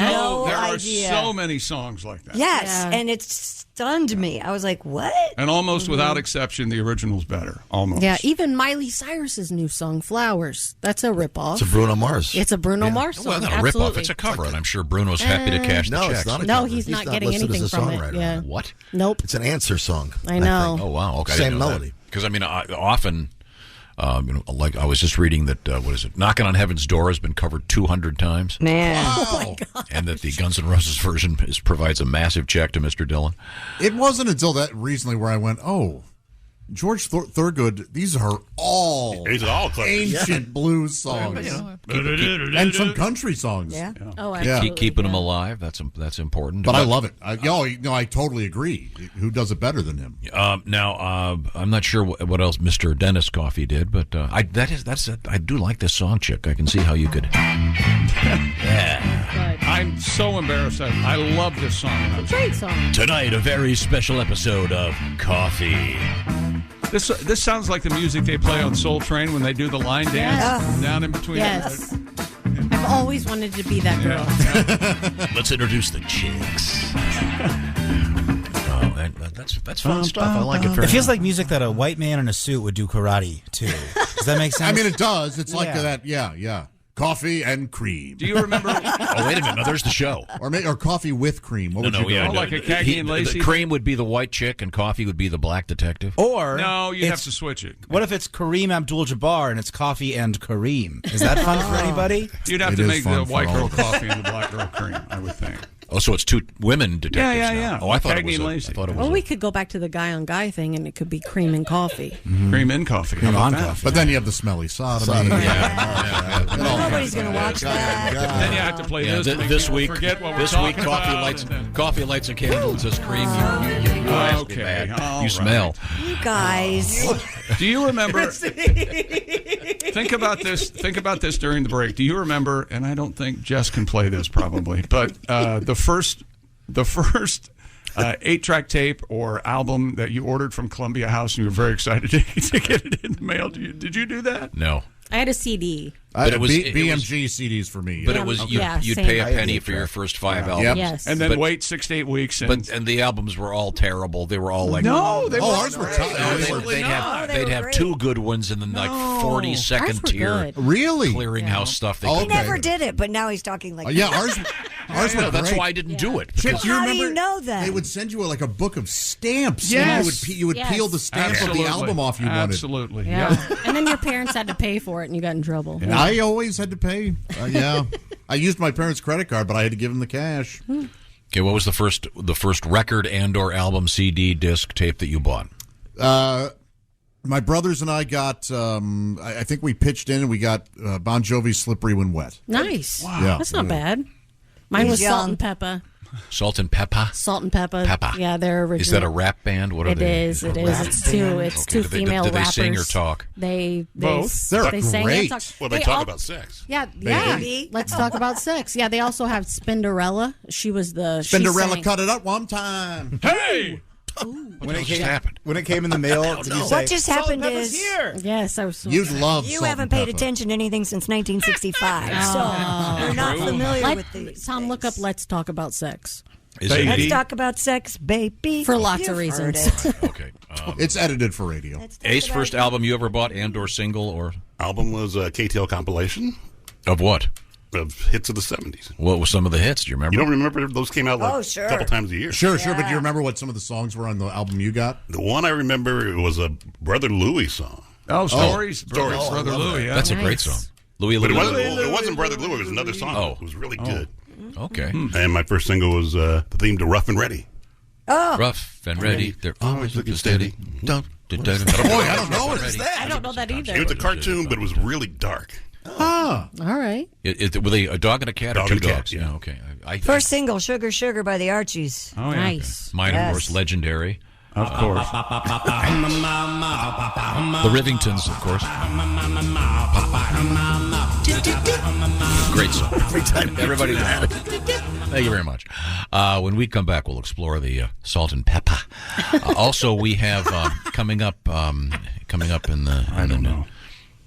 Nothing. Go ahead. I find it fascinating that the world of hip hop insists on spelling everything wrong and sticking it to the man. We have Wow, we have Yeah, also also the you- Beatles you spelled mad everything at? right. I- So Yeah, never I heard can't- it, didn't they? God, you're dumb. Yeah. It's old and dumb. the zookeeper that was fired for eating some of the animals. You know what? I changed my mind. I don't want to hear about the zookeeper story. I don't want to hear about it. Yeah, I don't want to hear about You don't want to hear about that. You don't want to hear about the pink pigeon. Oh, the pink pigeon. I think I like Steppenwolf and Move Over. I think kind of sounds like Dennis Coffey. I just remembered the title. Oh, well, we'll grab it. We're going to play Steppenwolf. Sure. And come back? Okay. When we come back, this is the Bob and Tom Show. Text us at 888-262-8661. More Bob and Tom next. State law. This episode is brought to you by Hyundai. Think you know what an electric vehicle should be? Think again. From the charge time and range in the Ioniq 5 and 6 to the 601 horsepower Ioniq 5N, Hyundai is redefining what EVs should be. Learn more about Hyundai EVs at HyundaiUSA.com. EPA estimated 303-mile driving range for 2024 Ioniq 5 SE SEL limited rear-wheel drive and 361-mile driving range for 2024 Ioniq 6 SE long-range rear-wheel drive with fully charged battery. Actual range may vary. Support comes from ServiceNow. We're for people doing the creative work they actually want to do. That's why this ad was written and read by a real person and not AI. You know what people don't want to do? Boring, busy work. Now with AI agents built into the ServiceNow platform, you can automate millions of repetitive tasks in every corner of your business, IT, HR, and more, so your people can focus on the work that they want to do. That's putting AI agents to work for people. It's your turn. Visit ServiceNow.com. Up at 10. Welcome back to the Bob and Tom Show. Christy Lee at the news desk. Hi. There's Pat Godwin. Hello, Chick. In the performance room, there's Josh Arnold. Hi, Chicky. At the I Hate Steven Singer sidekick chair. There's Jess Hooker. Hello. There's Ace Cosby. Hey. There's Willie Griswold. Hey.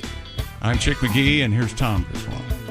We've been sharing with you some of Chick's favorite music this morning, including... Well, I think everybody liked Columbia House there at one point, or BMG. I think it was a regional thing, but yeah. And then your love of Dennis Coffey. Yes. Who is Dennis Coffey? Sorry, can you bring me up It to was just some random greats. I mean, it's a cool song. It's a musician from Detroit. It was one of those songs, yeah. How many instrumentals have gotten to be in the top 10 historically? Not a lot. That popcorn song. Yeah. What about Walter Murphy and the Big Apple Band? There you go. And that Fifth of Beethoven. Sure. See? That one's fun. Didn't the theme from SWAT make it? What about the horse? Nadia's theme. That was a big one. By Rhythm, what is it?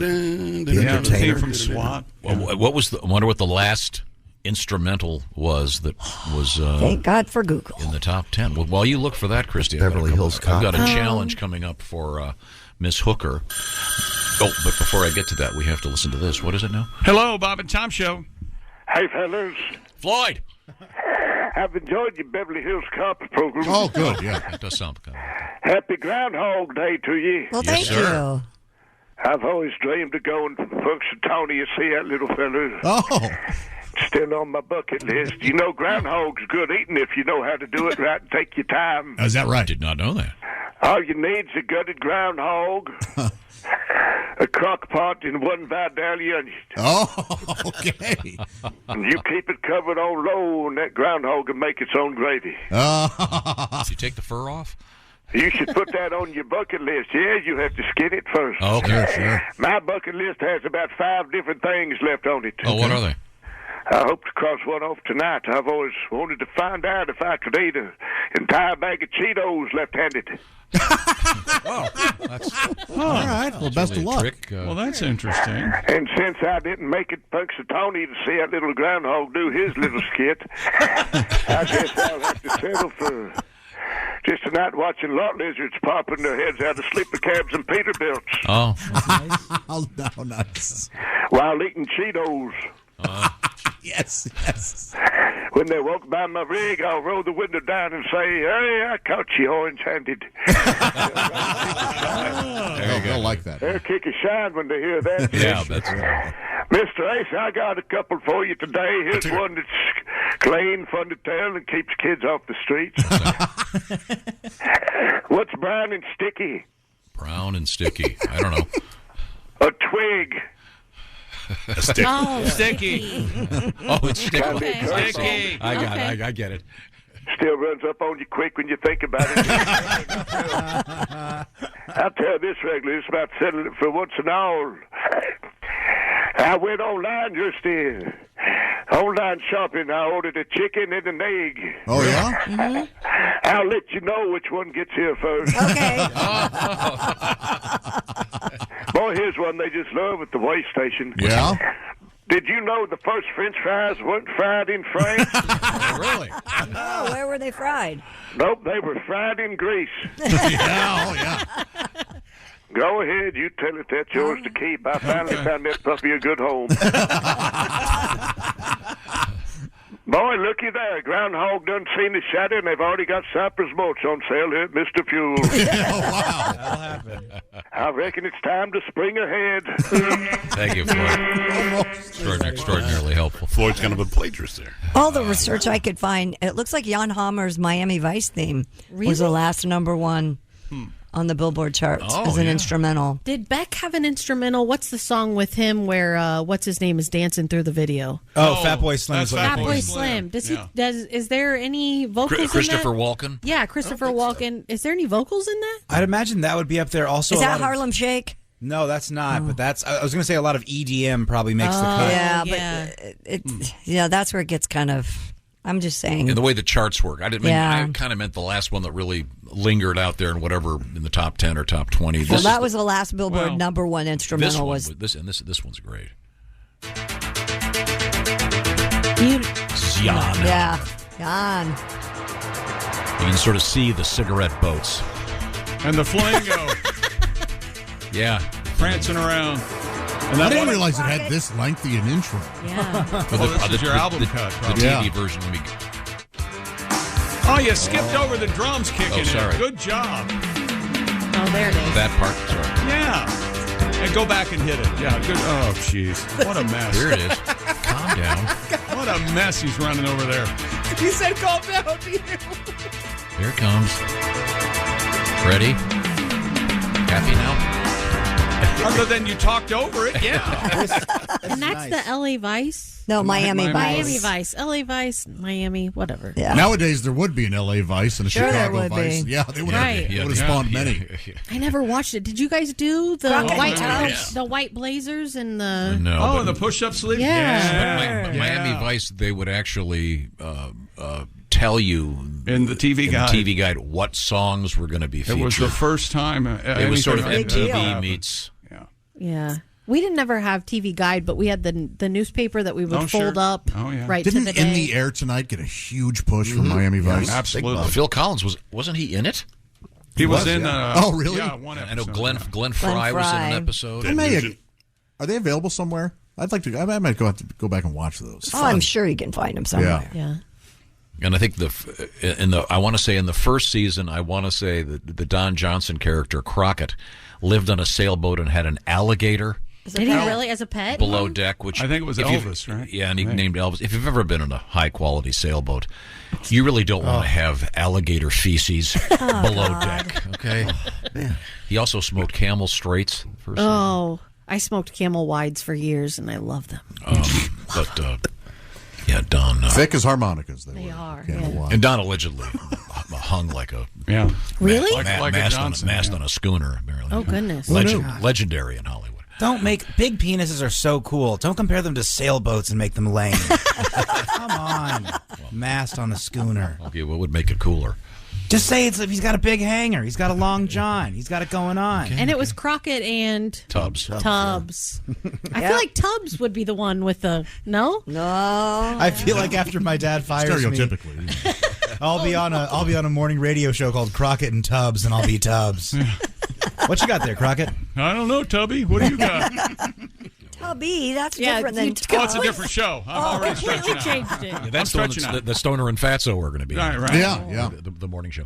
Okay, I've got a challenge for you, Jess Hooker. Okay.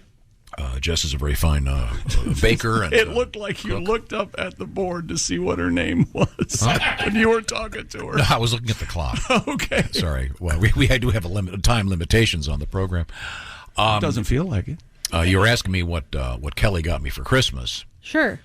And she got my mother had written out her famous in our family roll recipe. Oh, nice. And it's currently being framed, and it's the original paper, and it's got, like stains from where stuff spilled on it. Yes. And so I'm going to get that, and I want to see if you can make them. Oh, absolutely. I would love to. And they're delicious. Yeah. Pressure of that. Yeah, no. These kidding. don't taste like her. But you know what? Actually, she'll be able to do it. Yeah, the first time I brought in my lasagna, Tom gave me the best compliment, and he said, "Oh my gosh, this tastes just like my mom's." And so I'm confident that I can. I think you can do handle it. this. His mom baked a frozen stove. No, didn't your mom used to take stuff and make it look like? Well, my mom was kind of before it was faddish. Yes, was into something we call real food. Yeah, fresh to table. So she wouldn't get me like TV dinners and stuff. But you wanted them. I always wanted a TV dinner. Yeah. I thought they were really cool. So she went out and bought those aluminum foil pans that have the stuff all divided up, and she cooked everything separately, loaded in that, and brought it out. That's awesome. Now we know why he got baskets for his kids to put burgers in. That is sweet.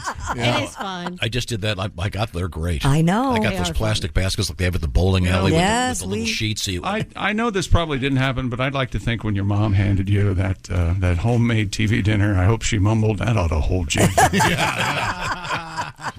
And when I was little, I was one of those kids that had to have all the food separated. Yes. Of course you Yeah. were. Oh, then that's why the TV dinner was perfect. Yeah, I didn't like when the corn leaked into the mashed potatoes. That was troubling for me. Do you eat one thing at a time? Sometimes I do. Yeah. The other day I did that. I ate all the lima beans before I dug into They're my favorite. When we come back, we have coming up, speaking of food, a zoo director who had to be fired after serving 4 of the animals at the Christmas party. Did he have good reason? No. I don't think so. Okay. I mean, why He's would just you? a monster, right? Well, they were free. Yeah. I'll dig into it and find out. Right now, I want to talk a little bit about Valentine's Day and how you can do very well, fellas and ladies, if you pay attention real quick. Steven Singer Jewelers. Steven, of course, has great jewelry. I'm talking about bracelets, necklaces, et cetera, et cetera. Also, the only place you can find the 24-karat gold-dipped rose. This year, the new color is called Periwinkle. It's right there in front of Josh. Yeah, I didn't know what periwinkle was color-wise, and it's kind of a violet, purpley. It's a bluish, but it's very pretty, and of course, it's dipped in gold, so it'll last forever. Find out more at IHateStevenSinger.com. Do it today because they run out of these before Valentine's Day every year. We're going to talk with Steven Singer a little bit later on. We'll talk about this and other things, but you can't go wrong at Steven Singer Jewelers because he's famous for his lifetime guarantee and free shipping. Get the order in before 2 o'clock Eastern Time and out the door today. Steven Singer Jewelers. Don't wait. Do it right now. 24-karat gold, real gold for your real love from a real jeweler. Steven Singer. Once again, the beautiful gold-dipped rose available today. IHateStevenSinger.com is the place. That's IHateStevenSinger.com. Coming up, another stolen sculpture. This is we've had about 3 of them in the last couple of weeks. This one, on the downside, it is a really bad sculpture. Oh, no. It is not well done. But we'll find out what I'm talking about. This is the Bob and Tom Show. Switch to Verizon Business and get more from your internet without paying more for your internet. Get LTE Business Internet starting at $39 a month when paired with a Business Unlimited smartphone plan. That's unlimited data, and with it, unlimited possibilities. Start saving today with Verizon Business, ranked #1 in small business internet customer satisfaction by J.D. Power. Starting price for 25 megabits per second internet plan with savings, plus taxes, fees, and economic adjustment charge. Terms apply. For J.D. Power 2024 award information, visit jdpower.com/awards. TaxAct knows small business owners can sometimes use a little help with their taxes. That's why TaxAct has Expert Assist, a team of live tax experts ready to answer any questions you may have. Think of them as your own personal sidekick. Not like one of those funny talking animal sidekicks, more like the super smart nerding out on tax code and business casual attire sidekick, but just as helpful and lovable. TaxAct. Let's get them over with. Hey, welcome back to the Bob and Tom Show. Christy Lee at the news desk. Hello. Hey, there's Pat Godwin. Hey, Chick. He's in the performance room. There's Josh Arnold. Hello, Chick. Hello. He's at the I Hate Steven Singer sidekick chair. There's Jess Hooker. Hello. There's Ace Cosby. Hey. There's Willie Griswold. Good morning. I'm Chick McGee, and here's Tom Griswold. Thank you very much. It's great to be here, and we are now joined by Al Jackson. Look at him today. Once again, dapper, a fine dresser. Al Jackson joins us. Man, do I dislike that sport coat. Well, the black and white. Wow. Look, Christy, I don't mind Chick taking shots. I know I look like a regional manager for the Hampton Inn hotel chain. I wanted to get dressed up for you guys. It's a good day. It's a happy day. I'm excited. The weekend's almost here. And I just wanted to say this before we get started. Tom, you mentioned Steven Singer, and it just hit me. That was the first piece of jewelry that I gave my daughter. Really? Yeah, Steven Singer was nice enough to gift me with a bracelet. That was the first piece of jewelry that I gave her, and now that has started. That was the opening of the floodgates. But it's so weird because I'm on a talk show. I have this weird, unique skill set to connect with 15-year-old girls, and normally you'd be saying that to Chris Hansen. But, I know makeup and I know fashion because I do it. I talk about it with me and my daughter can go to the mall and have a conversation. Nice. So Steven Singer started it off, so I appreciate him for that. Wow. The Daily Blast Live is the television program that features, among others, Al Jackson on the panel, always doing a great job. And Al is currently a single man. We've established that. Have you made the dive into the world of dating again yet, Al? I have. I went. I went back on the apps, and everybody's like, why are you on the apps? I'm like, how do you meet people? I don't know how else to do it. I don't know. Is there? Because I would never approach a woman at the gym because I feel like that's your time. The grocery store is cliche. Christy, Jess, you got a bunch of dudes listening. We want to know where is a good time to meet you. And Tom, it's so weird. I was going to use a word we've used in our vocab lessons. What's a way to meet a woman free range or organically? So I had this conversation with my brother, and he said, "Where's your favorite place to go? That's where you would go to meet a guy." And I thought, well, I love going to the farmer's market on Saturday mornings, but I don't think that's the guy I'm looking for. So maybe, Christy, what do you think? You don't want to find an NPR listening socialist? No, I don't. Okay, I actually don't. No. All right. I mean, it's just like a weird thing. Being at the farmer's market by yourself. It's like being at the club by yourself. Right. Where you're like, oh, what table do you sit at? You're like, oh, no, I'm just here at this nightclub by myself. It's just weird. Yeah. I'm sorry, Christy, continue. No, it's just, especially in our age group, it's just a little different and a little weird to, there are certain bars that I know are labeled as, pickup bars but. And you're not drinking these days, Al. I'm not, so that would be even weirder than being at the farmer's market by myself. No, but you could sit at a bar and still have a cocktail, a mocktail, or whatever you want to call it. Maybe hang out in front of one of those bathrooms where both men and women are allowed. Oh, there you go. Yeah, that's a great suggestion. I think your grandma would tell you to go to church, Al. She'd say, go to church. That's where you're going to meet a good girl. But aren't I going there with other reasons on my mind? I would hope. That's what I always thought about, with why I can't get into like the Marvel and all that stuff. Is just I think about their power. Like we just look at it for superheroes, but I'm like, couldn't Professor X that can read your mind? Can he see the porn that you watch too? Honestly, I think the best way to meet people is through other people. I think that's the cool thing. You got a friend. Hey, I got a friend who, you might like. Maybe we should all go have, lunch or something. Somebody you trust. But how there's deep? nothing wrong with the apps. Everyone's using them. I love the apps. Yeah, Except for the last everybody. one, I just got a bad fish on the last one. You don't blame it on the lake. No, absolutely not. I pulled in a rotten trout. Yeah, throw in that bait again. What was she like? What happened? Okay, you know what? I don't know what, Al, but what words do you have today? Let's not. I can't believe that we're not super excited about my single life, but yes, we have some good ones, Tom. And this first one is kind of near and dear to my heart. Tom, how would you use the phrase "super thick with it"? Oh, I know part of this. Oh, okay. I know when you refer to someone as being thick, it used to mean if someone was thick, they were dumb. and a thick skull. Very now, true. thickness usually is a reference to a body type, not necessarily in a pejorative manner. She could be hot and thick. Mm-hmm. I think that's been demonstrated. Lizzo would be an example of that. Am I correct? Okay. So now, what's the phrase again exactly? Super thick with it. And so far, Tom, last week we had a couple of walk-offs, and I chastised the group around you for not giving you your props. Tom, that was a great definition if you were giving it to future FBI informants.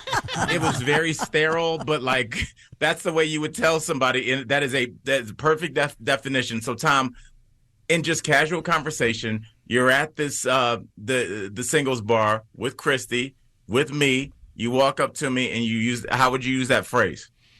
Have you seen the young lady over there? She is super thick with it, implying that she's exuding some kind of sexuality with her stout derriere. Oh, God. This is really puzzling because you can make anything sound just undesirable, right? And I don't know what that is. Well, there's also the phrase "thick as thieves," implying that you're really good buddies, right? Tom, we're all just. I love to listen to you break down this language that evolved organically through love and laughter and all, and you just explain it like the way somebody at Dow Chemical would explain the new ingredient. So what is the correct answer? Which one is it? That is the 100% correct answer. That is one. That first of all, this is your second week in a row with a walk-off. Again, Tom, you're surrounded by some haters in there. We're not hating. You guys, he's been doing really well lately, Christy, and we're on him when he's bad. I'm super thick with this now, guy. Christy, let's see if you can keep the momentum going with this one. Okay. All right, now, Tom. Use the phrase. What would the word if I called you a cake face? Cake face? If I called you a cake face, what would I be saying? Oh no, but I like it. I love it. There isn't a racial component to this, is there? No, there is not. I would never set you up like that. Only off air. Cake face. Cake face. Let me think about cake. Does that mean? Oh, I know what it is. Is it referencing wedding cake? No. Oh, okay. That's a good. Yeah, I could see that. That's a good guess. She's got a cake face. She's so gorgeous, I'll marry her. Sight on. Wow. Without even talking to her. Something. That's not it. Okay, cake. What else does cake mean? And Tom, let's not get sidetracked. Remind everybody what cakes are. Oh, is this a reference to other parts of her body? It is not a reference to that. I'm just saying, you just show everybody. I want to show the full well-roundedness of Tom. No pun intended. Oh, she's so tell everybody just what, she's so what gorgeous. Cakes are, and then we'll get back to cake face. You could eat her cake. Her face, I mean. Oh, God. Eat her face. Oh, God. Oh, my God. I mean, she's so attractive. You could just that's like cake. I could eat that right up. Okay. I mean that's a really fair guess. When you start, cake face is a tough one. It's an insult that you would kind of say to another guy that you feel is. You could also use the term like caking. Like that just means that you use your money to buy gifts for women to like you and to be around. So you're just like, yeah, Tom he always has a girl in the car. He's a cake face, whatever, or of course, Is that he's a caker. Like a simp? Is that? A simp, I feel like and I don't know, I don't know what the Wikipedia definition for simp is, but I feel like a simp is somebody that just agrees with a woman online, or I guess maybe in real life, just for her to like him. So you're right. Okay. Finally somebody said it. Good job. Like when you're like, dude, stop simping. Yeah, kill them all. Yeah. It's about time somebody said it. That's right. So, Tom, use the word caking or cake face in a sentence, please. The only reason that she's going with him is because she's a cake face. Right? No? I'm hearing from my daughter that cake face is a woman who wears too much makeup. Have you heard that before? I have definitely heard that before. Yeah. That might be a new definition for it. The way I heard it, and I mean, this is from years ago, and words do change. Yeah. I could hear cake face because I've seen those Instagram makeup tutorials where they say don't cake it on. Yeah, that's exactly what she said. But they'll refer to each like, that chick's got cake face. Yeah. Okay, but the other meaning, your meaning, Al, is that it means someone who just is there for the money. Right, like as soon as they see your face, like they know that they're about to get some gifts. Like, oh, he's just gonna do the cakes to get women around. Tom, the cake face is the gifter. I see. I was confused. Okay, very nice. Okay, we got time for another one, Al. What's going on? Tom, what does the phrase "dunked on" mean if we're not talking about basketball? Oh wow, I got dunked on. Yeah. Is it a bad thing? Yeah. Okay. Is it referencing basketball at all? As an analogy? No, it could be referencing really anything, but mostly kind of one thing. If that makes any sense. I got dumped. Dunked. I know, but does it dunked mean on? Yeah, she's asking. Or I'll use it. Let me see if I can use it in a sentence without giving it away. You know, we after the show, we all went out to Chrissy's favorite singles bar. And, there's your boy, Chick again, just every time I turn, just dunking on me. Oh, wow. In front of strangers, no less. I must be doing better interacting with others than you are. Or putting you down a lot.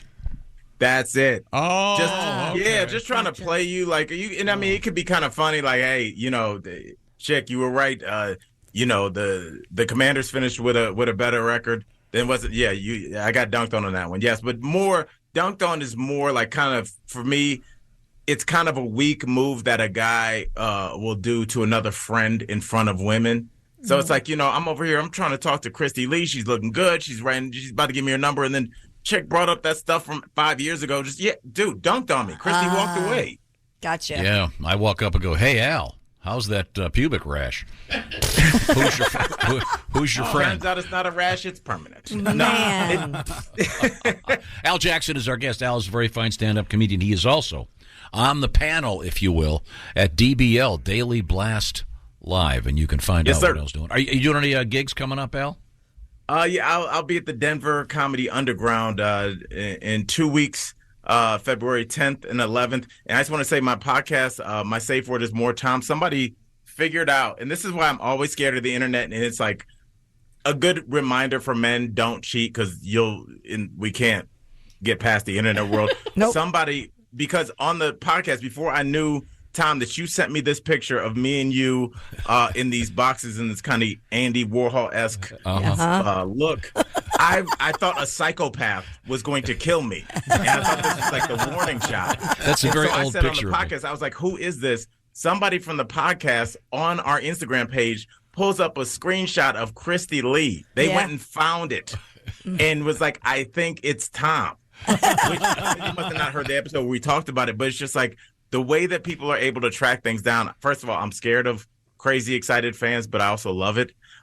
So yes, that's I got my gigs and my podcast. My safe word is more. Things are good. Okay. Right. Lastly, Al, we've been talking about the first record or tape or CD that we bought when you. What was the first recorded music that you purchased as a kid?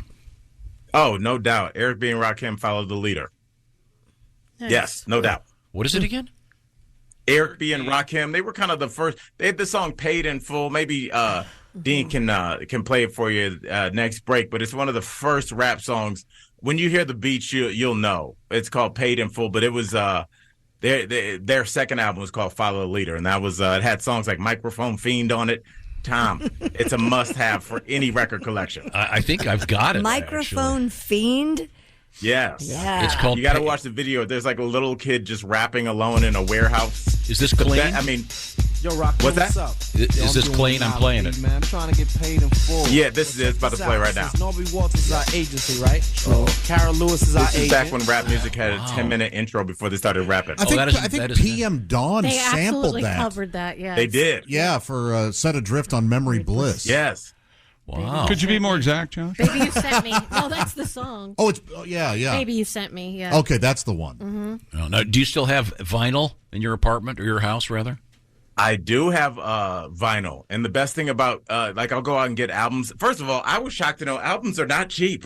No, at all. No. Did anybody else? Because somebody told sometimes I'll pick up an album and I'm like, I want to get this, and it's like $57. I'm like, yo, I've never even heard this. But yeah, I do have a lot of vinyl. I'm excited. I finally tracked down Amy Winehouse's Back in Black, which is a must-have. Yes. Yeah. So, there's so much good music out there. So, yeah, got to have the vinyl. Okay. Thank you very much, Al. Al Jackson. Watch him on the Daily Blast Love Live. the show, Al. Talk to you Hey, soon I again, love Al. y'all. Always appreciate it. Now, I want to remind you that Valentine's Day is just around the corner, and we've got the answer to the question, what can I do? This is the perfect thing to do. Pajamagram, the naturally nude pajamas, exclusively available at Pajamagram. They are sexy. Christy Lee, you want to weigh in with an endorsement? Yeah, I received a beautiful robe and gown from Pajamagram for Christmas, and the naturally nude pajamas feel just like my skin, even softer. They're alluring, they're sexy, they feel great. Guys, you're going to love them. Ladies, love them. And they leave nothing to the imagination, if you know what I mean. Naturally nude pajamas. She's going to love having that feeling of next to nothing against her skin. And you're going to save more than nothing, because you're going to save 25% if you use the code word NUDE, N-U-D-E. 25% off the special Valentine's Day gift. Last year, these sold out before Valentine's Day. So today would be the time to do it. Once again, you just go to pajamagram.com. That code is NUDE, N-U-D-E. Save 25%. It's so simple. Pajamagram.com. They've got all kinds of cool pajamas, especially the naturally nude pajamas. Tell them the Bob and Tom Show sent you. Pajamagram.com. They feel just like soft skin, and they're gorgeous and come in several colors. Once again, it's pajamagram.com, the naturally nude pajamas. The perfect gift. And by the way, they're going to be wrapped in everything when you get them. So once again, pajamagram.com. Coming up, the zookeeper who ate some of the animals and the tale of the pink pigeon. This is the Bob and Tom Show. Thanks for listening to the Bob and Tom Show this morning. Even though we're not too much to look at, you can also watch the show on our YouTube channel. All coming up. Hey, welcome back to the Bob and Tom Show. Christy Lee at the news desk. Hello. There's Pat Godwin in the performance room. Hello, chick. There's Josh Arnold. He's at the I Hate Steven Singer sidekick chair. We're going to talk with Stevie coming up here pretty soon. There's sooner than later. Yes, there's Jess Hooker. Hello. There's Ace Cosby. Hey. There's Willie Griswold. Oh, man. I'm Chick McGee, freezing, and here's Tom Griswold. Thank you very much. Check local thermostats. There he is. There he is. On the big screen, we have joining us live from his home office. It's Steven Singer, as in IHateStevenSinger.com. First off, there's a giant shark behind you. What is that all about? It's true. When I first went into the jewelry business, somebody said to me that I had to get out of the jewelry business. And I said, why? They said, because the jewelry business is a very difficult business, and either you're a jellyfish or a shark, and you're a jellyfish, and you're never going to make it. So I kept that shark around just to remind me not to be such a wimp, but hasn't worked out so good. I still treat people nice, and this is the way it is. But you're a success. How dare you? Well, it all depends on your definition of success. Listen, I'm a guest on the Bob and Tom Show remotely. So listen, here I am. No, it's terrific. Life is good. Things are great. Steven, whose idea was it your idea to do I Hate Steven Singer as your slogan, or did somebody say, hey, why don't you try this? It was, my wife has a lower back tattoo, like a tramp stamp that says I Hate Steven Singer, and I was tired of looking at it, so I the original I Hate Steven Singer customer. And, so every day I have to look at it, so I said, you know what, we might as well use this for something productive. Yeah. No, it's a true story. It was a guy that came in that had two grown kids, both in college, and the youngest was going to graduate from college, rather. And he was all excited because, he was going to be able to take it easy. And he gave his wife a special gift. And they had a little fun time. And she got pregnant. And they have kids that are like 18 years apart. And now he had to do diapers and bottle feedings and all this type of thing. And he blamed me. He said it was because of the gift that I gave her, that I'm like a crack dealer. And now that he has another mouth to feed. So he said, I hate Steven Singer. And it was a true story. Wow. It evolved from there. Wow. Then it became all the other jewelers hated me just because of our, lifetime guarantee and guaranteeing always diamonds always worth what it's paid. And we even guarantee relationships if somebody breaks up. So they hated me because they wouldn't do those types of things. Now, obviously, in the jewelry business, there's a certain seasonality And this certainly has to be. Is this the biggest time of year for jewelry, or is it the holiday season with which is Christmas? We sell the volume is about the same at Christmas and Valentine's Day. We sell more fashion jewelry, gift items at Christmas. We sell more engagement rings, and also lower priced items at Valentine's Day, like I love you gifts, like things that are under 100, under 200, under 300. I like the roses, for instance. But more people get engaged. Actually, Valentine's Day is the number one time of year to get engaged. But it's funny. I was listening to the show, to the last segment with Al Jackson, and I had given his daughter a gift, and he gave it to her. And I view myself, like people say, like, are you in the jewelry business? I always say, no, I'm in the love business because we celebrate love and special occasions, this type of stuff. But I really personally, secretly, I know we're not on the air now, so I'll tell you, I view myself as a crack dealer because I get women addicted. We give them something, then they want the matching necklace, they want the matching earrings, they want the matching bracelet. And the guys are guys are dumb. They don't know what to do. Sure, just tell me what she wants. I'll get her whatever. And and that's the same thing with the roses. They get one and they think, oh, this is great. I got a rose. It lasts forever. Every year we have new colors. Then we build a bouquet. Before you know it, they bought 2 or 3 dozen roses, and they hate me because I'm like I said, they get addicted. They can't, and there's no way out of it. You got to just keep doing it. It's an endless thing. I'm married 37 years, and my wife expects new jewelry every year, but jewelry's too easy for me, so I have to find a pocketbook. I had to get something else in addition because she wants it to hurt a little bit. She doesn't want it to be too easy for me. You know what I mean? Yeah, right. So I have to go a little bit. That's a nice way of putting it. The ladies want it to hurt a little bit. Yes. Oh yeah. My wife can really hammer a nail, man. She knows what to do after all these years. And like I said to her the other day, I go, honey, you look good today. She goes, oh, are you implying I don't look good every other day? Oh, Jesus! It's like no winning. It's like I wake up. Do I do anything right? You know, and according to her, she is the brains and the genius behind the business. And of course, I was in business for 8 or 10 years before she was even around. And I said, well, where were you again when we started this? Could you tell me? I just don't remember. But according to her, everything that goes right is her, and everything that goes wrong is me. So, but that's typical, I guess, right? Once again, we're speaking to Steven Singer, a jeweler from IHateStevenSinger.com. And you know what I forgot to do, Steven?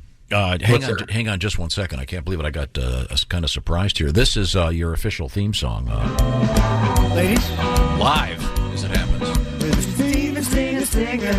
Steven Singer. On Bob and Tom. That's right. Go to IHateStevenSinger.com. There you go, Steve. We got the official intro with the live girls. Thank you very much. Look at that. Oh, there's nothing that makes me happier than the Steven Singer singers. I love that. I got a question. The greatest. Do you happen to know what is the is there a particular gift of jewelry that women tend to give men? They give them mostly Beano is the number one gift women to give men, and that's Beano gift for you this year. Just get me something, right? That's mostly what they give. But no, the thing that women buy for men is bracelets. Are popular, chains are popular, whether it's gold, silver, stainless steel, coal, different alternate metals, those types of things. And of course the wedding bands. Every time we have a lot of exotic metals in wedding bands. We have wood wedding bands, we have meteorite wedding bands, we have all these different things and they especially like the dark metals and like the gun metals and black metals and things like that. When did that kick in? When did that start? Oh, I would say in the early 2000s, like 2004, 2005, they started these more exotic metals and different things started to come out. And then what happened is somebody thought about it. It's like, how you have like casual shoes and dress black shoes or you have some, maybe a suit and jeans, that type of stuff.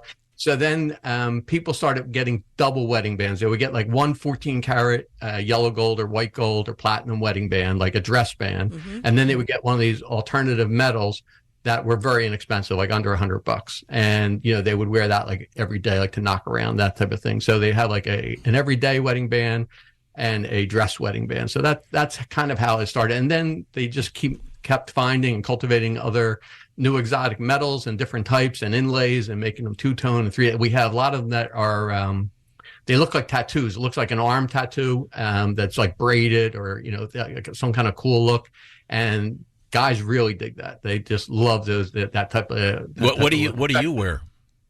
I wear I have 2 rings, actually, the same as I have my grandfather's ring. Wow. He was married in. My grandmother gave it to me. When my son gets married, I'm going to give it to him to get married in. And I have that, and I've been wearing that, and that's Olden, and the family has their old engraving in it.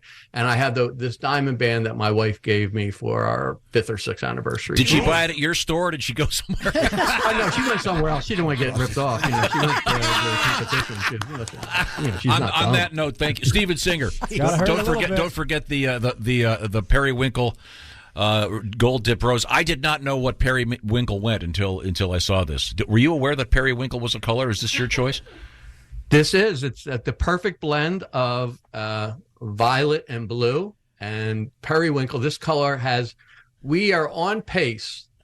I don't know if it's going to happen or not, but we are on pace to sell out by about the 5th or the 6th. Okay. And, I'm hoping that, I want to make sure we have them for everybody. But the only thing I want to say, and you do it great in all of our spots and all your listeners and all the fans, is every guy does one dumb thing. They play chicken. They wait till 11:55 on the night before and go overnight. Order it now. Be done with it. You can watch the Super Bowl in peace. You'll have it done.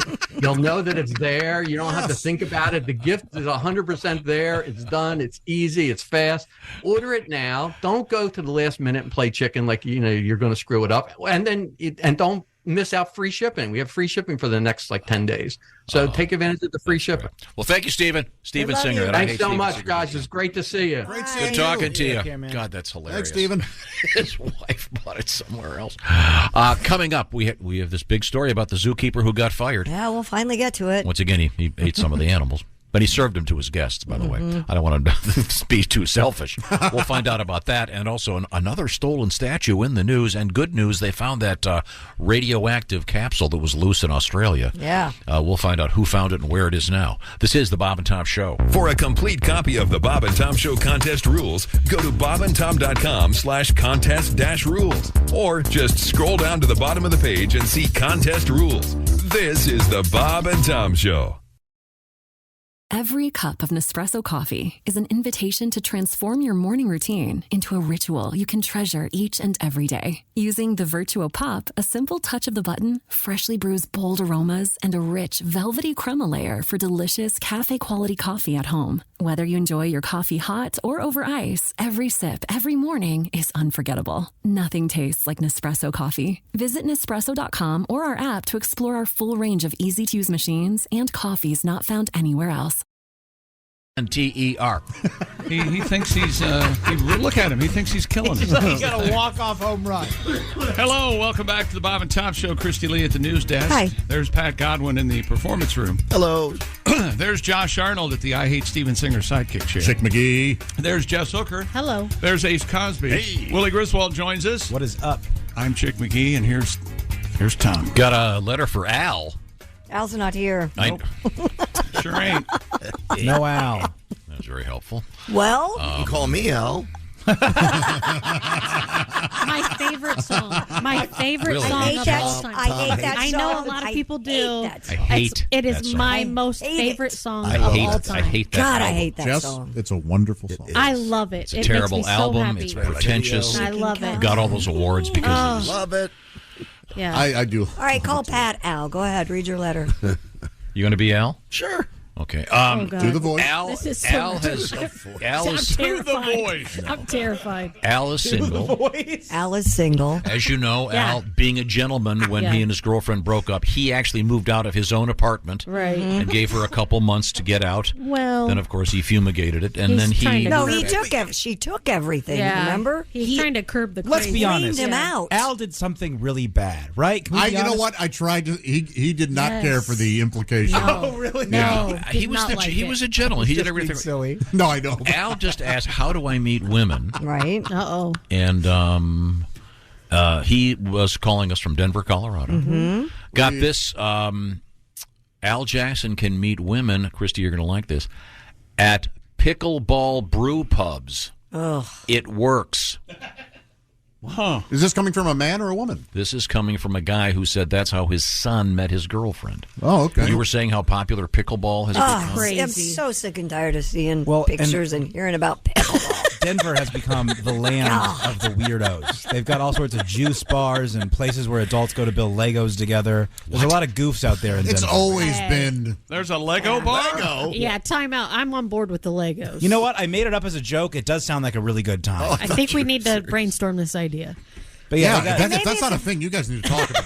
Yeah, that should be. But it's like Denver is all bars with like Connect Four, but all the things are as big as your face. Well, It's then giant Jenga and stuff. Then Al should have a great time. You don't need a drink. You can just play games. Did you see that latest Lego? It's the DeLorean from Back to the Future. Oh my gosh, we have that. We have it. Did you get We it? have it. Yeah. Oh yeah. I was so disappointed. I went to Universal and the Back to the Future ride is It gone. lights up and everything. Aw. But on the grounds, they do have one of the actual DeLoreans used in the filming of the movie.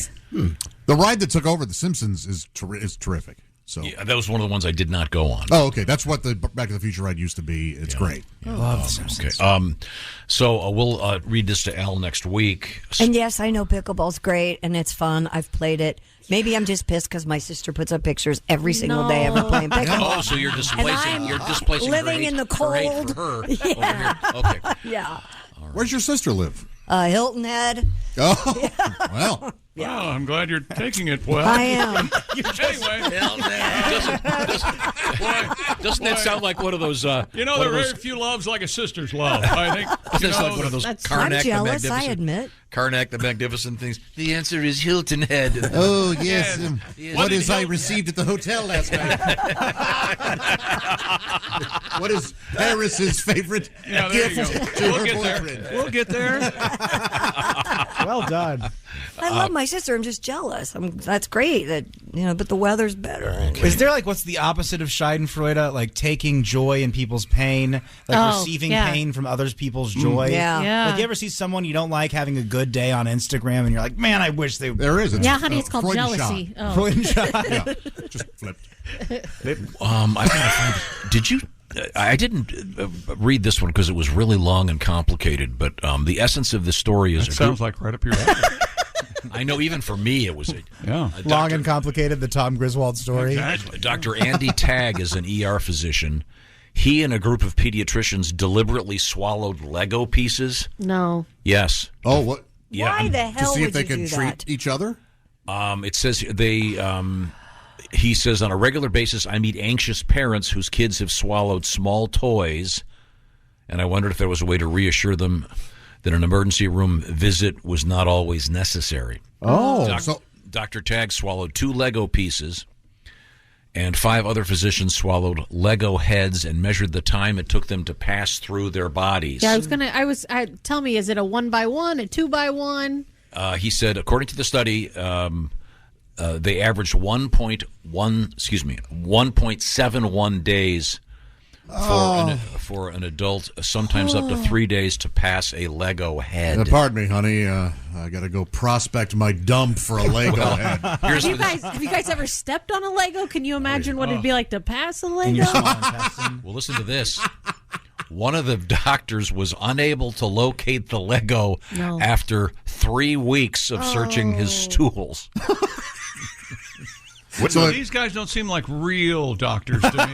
This is from the Journal of Pediatrics. So did and they Child end up Health. giving this guy surgery to find this Lego? It doesn't say what they your did. stomach? I think your stomach acid would take care of I a would lot of think it, right? it's- Wouldn't an adult's digestive system be different than a child's? Sure. Yeah, I suppose. It says this is interesting. Bigger. Physicians sought to raise awareness for objects that can be harmful if swallowed, especially those button batteries. Oh, yeah. They can burn through an esophagus in a couple of hours. Good Lord. So don't leave those lying around. No. Yikes. In any event, it goes on and on and on about this. But, so we were talking about Lego bars. Okay. That might be a fun time. We had a Lego stuck up the nose with one of my kids. They had one way up there, a 1x1. I get that. Oh, yeah. Yeah.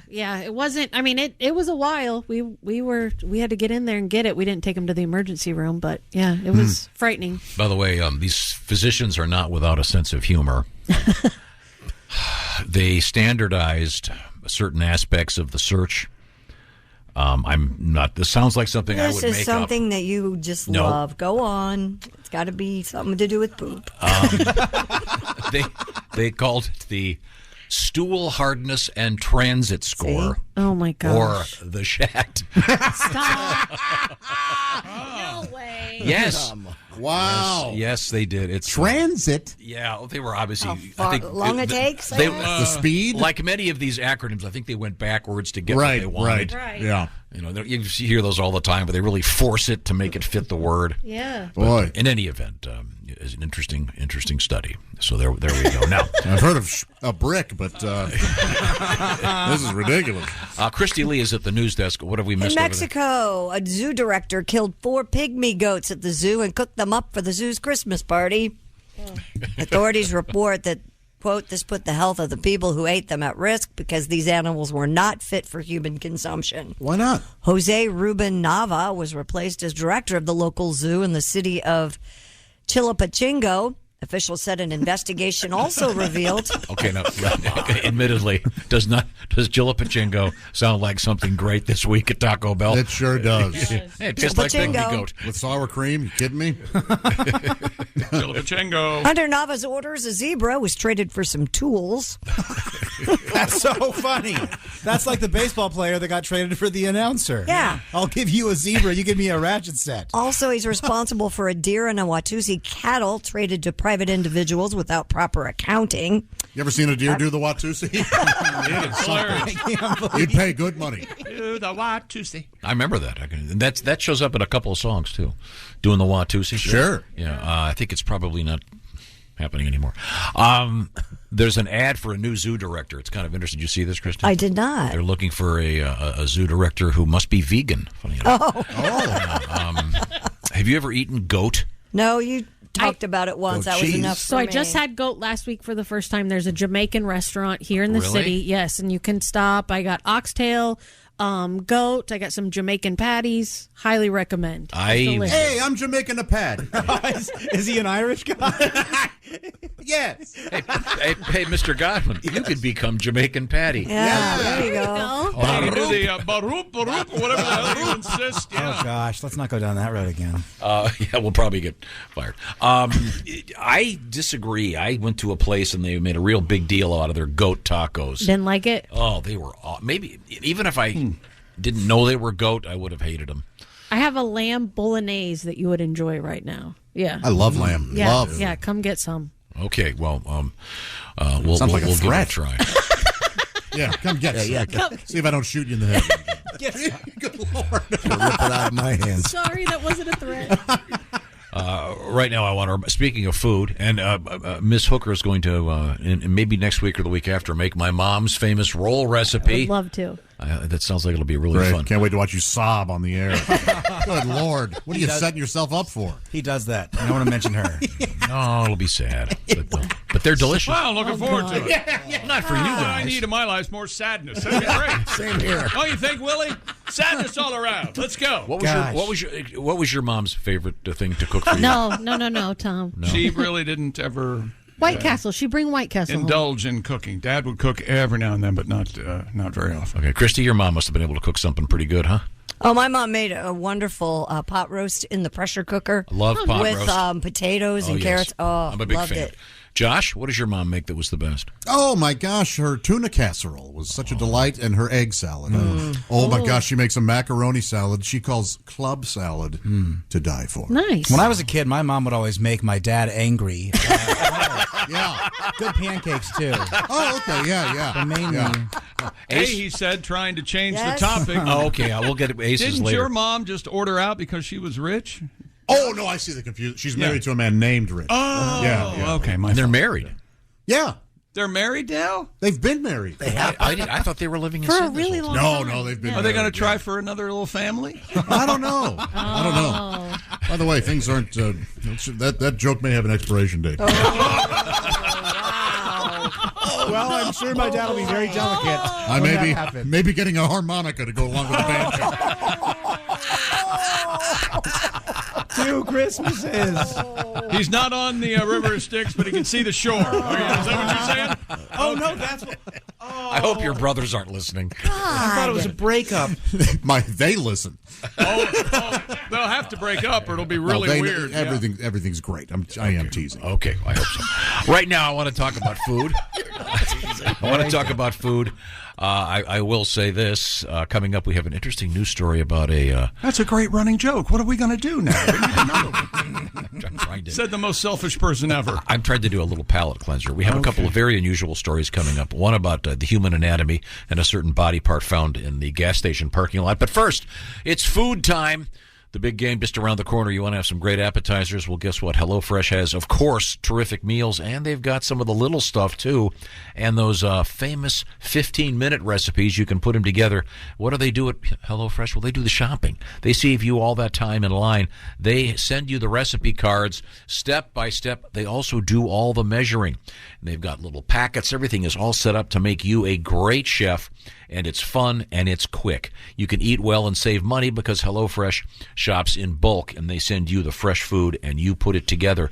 Check out the fast and fresh recipes. For example, the Southwest Pork and Bean Burritos or the Falafel Power Bowls. Every week, 40 recipes to choose from, curated by expert chefs. What's another sample over there, Willie? Yeah, check out the saucy pork burrito bowls with cilantro rice, charred poblano, salsa fresca, and smoky crema. HelloFresh sends you 9 ingredients. Put those together in 6 easy steps. In a half hour, you have this delicious burrito bowl that you made at home with help from HelloFresh. There's a new code. It's pretty simple. It's BT Show 65.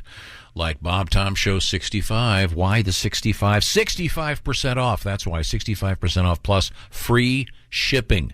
That's HelloFresh.com/BT Show 65. BT Show 65 is the code. And once again, it's HelloFresh.com/BT Show 65. Always the kind of food that you're into, no matter what your food lifestyle might be. That includes vegan.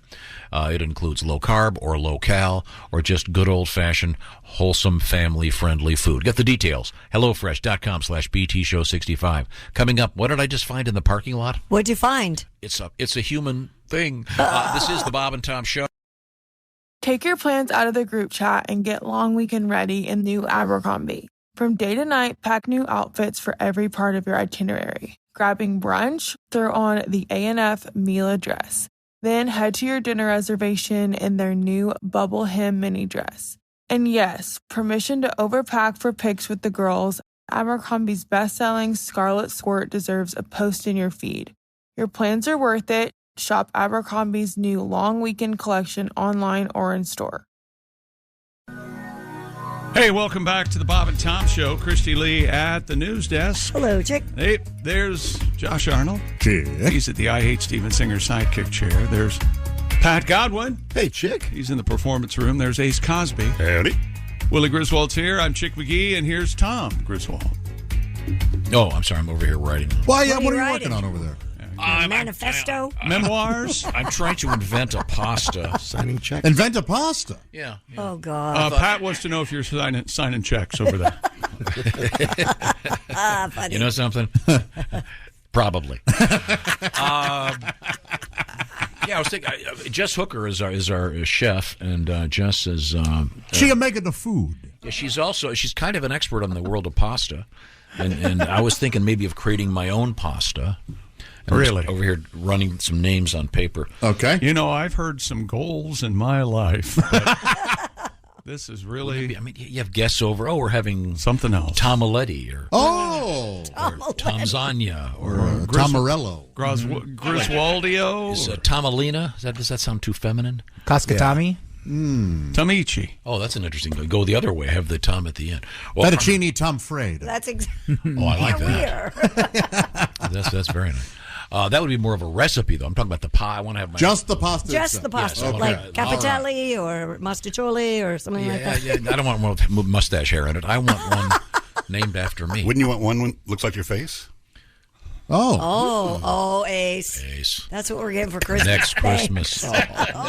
Pasta shaped like me. Boy, I can really wait for that one. Can't wait to poop you out. Instead of SpaghettiOs, we get Tommy's. Gosh. I would hate to receive a phone call from you 15 minutes after the show today. My goodness, do I not want to get that. Hey, can you make a pasta with my face on it for the gang next Christmas? You laugh. Or Amy.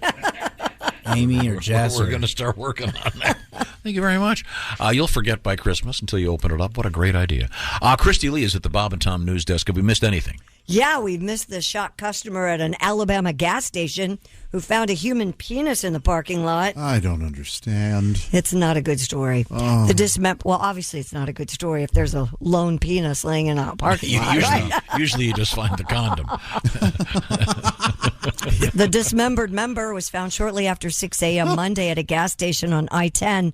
The Mobile Police Department says that the shocking discovery is not being investigated as an assault or a murder. Apparently, this penis was tied probably to the deadly crash of a motorcyclist that same morning. Oh no. Wow. And wearing a helmet wouldn't help that. That's just grim. Isn't that awful? How hard do you have to hit?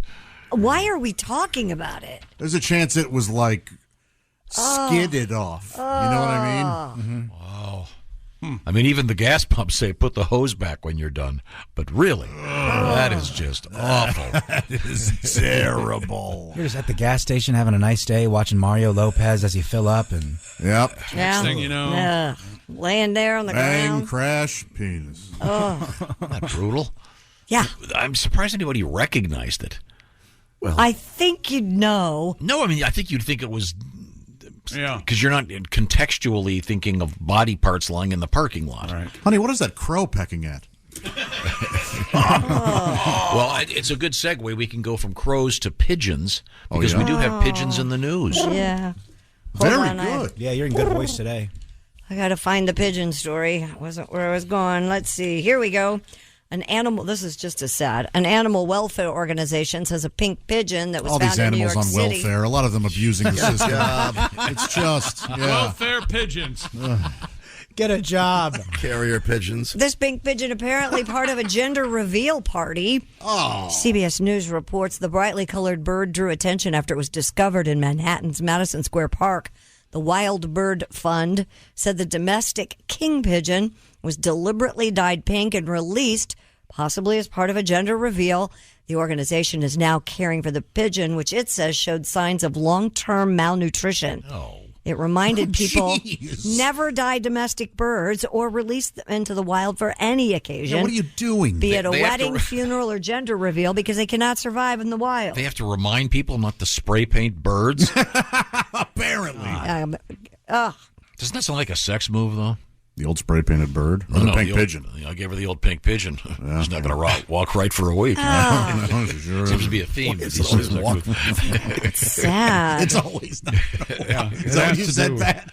Billy Bob Thornton. Never mind. Pink pigeon. NASA scientists are showing up their new fake moon landscape. We knew it. Chick's been saying it for years. Fake. This moon surface mimics the real thing in every detail. The space agency adds that this updated lab model with ultra-realistic lighting and terrain simulates lunar conditions. Thank you, Stanley. Scientists now have two major types of lunar surfaces at their disposal. Stanley Kubrick. To help train future robots, rovers, and astronauts traveling to the real moon's polar regions. Who's a good rover? You're a good Mars rover. I'm surprised they did because I'm surprised they admitted to this. Yeah, because this is just going to get. This is the new. I guess there's a couple of the giant warehouses that have a fake moon surface on them so they can practice. But sure. Now by talking about it, they're gonna all the conspiracy theorists are gonna come out of the woodwork. See, we told you. Some conspiracies are true, aren't they? Yeah, that's where they come from. Mm-hmm. Okay. The truth. I knew you'd love it. People used to think females can have orgasms. Now we know. Courtesy of NASA. Oddly enough. Impossible.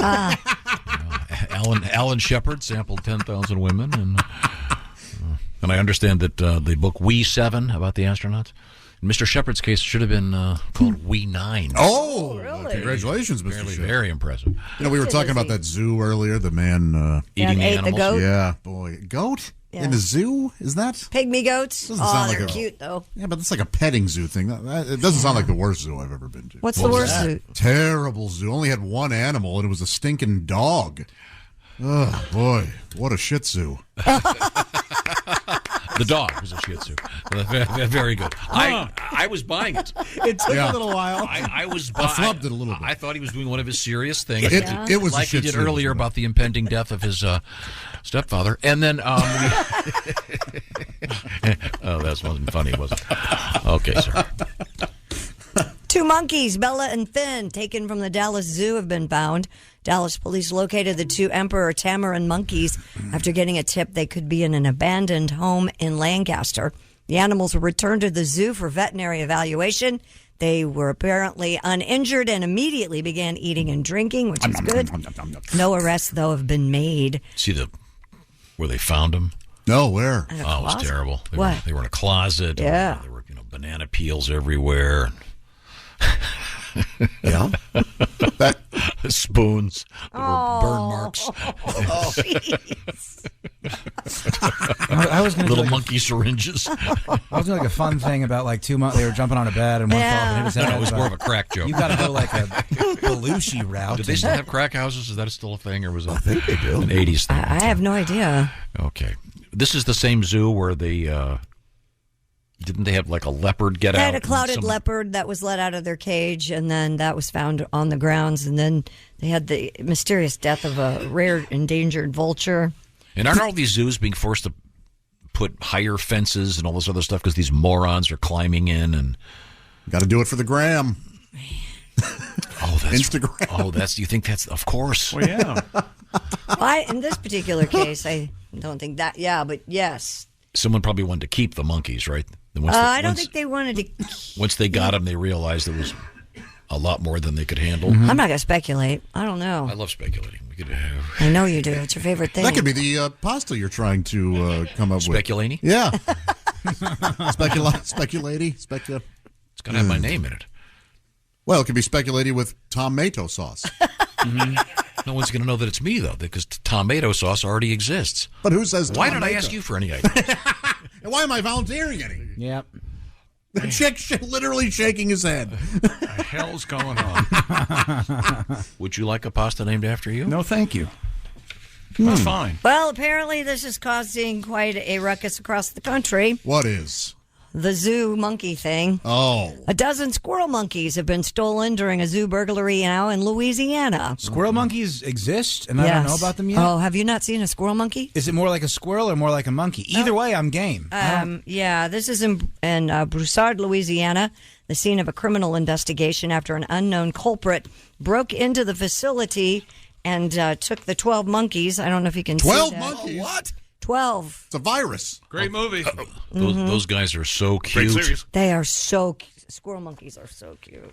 Yeah. I didn't get to see the photo. Do they bite? I think all monkeys would bite if you're in the right place at the right time. All monkeys bite, man. I would. They're so cute. They're cute, but The remaining squirrel monkeys have been carefully assessed by the zoo. Assassinated? Assessed. Oh. No other apparent issues affecting their health or well-being. All other animals are accounted for at this time, and it looks like their cages have not been disturbed. So this apparently, once again, they were let out and stolen. My gosh. What is going on, folks? I hope they don't start, upping the stakes. Some jackass tries to steal a tiger. Well, they found his trousers were spit out and a shoe. Squirrel monkeys are known for their expressive faces and inquisitive personalities. You know who we need? What are you doing, huh? What are you up to? What are you working on over there? We need. What's his name? Ace Ventura. Yeah, Pet is Detective. is who we need. Sure. Patty G. We haven't heard a lot from you today, Pat. You want to hear about the zoo? Yes. Absolutely. It's all happening at the zoo. Simon Garfunkel told us. I do believe it. A lot of animals escape from the zoo on their own, and they become like this little fellow, this little zebra. Here we go. Oh, I'm the type of zebra who will never settle down. I broke out of the zoo and I roam around the town. I like to eat some bark, and I believe it's right. It's hard to blend in a park, on account of the stripes.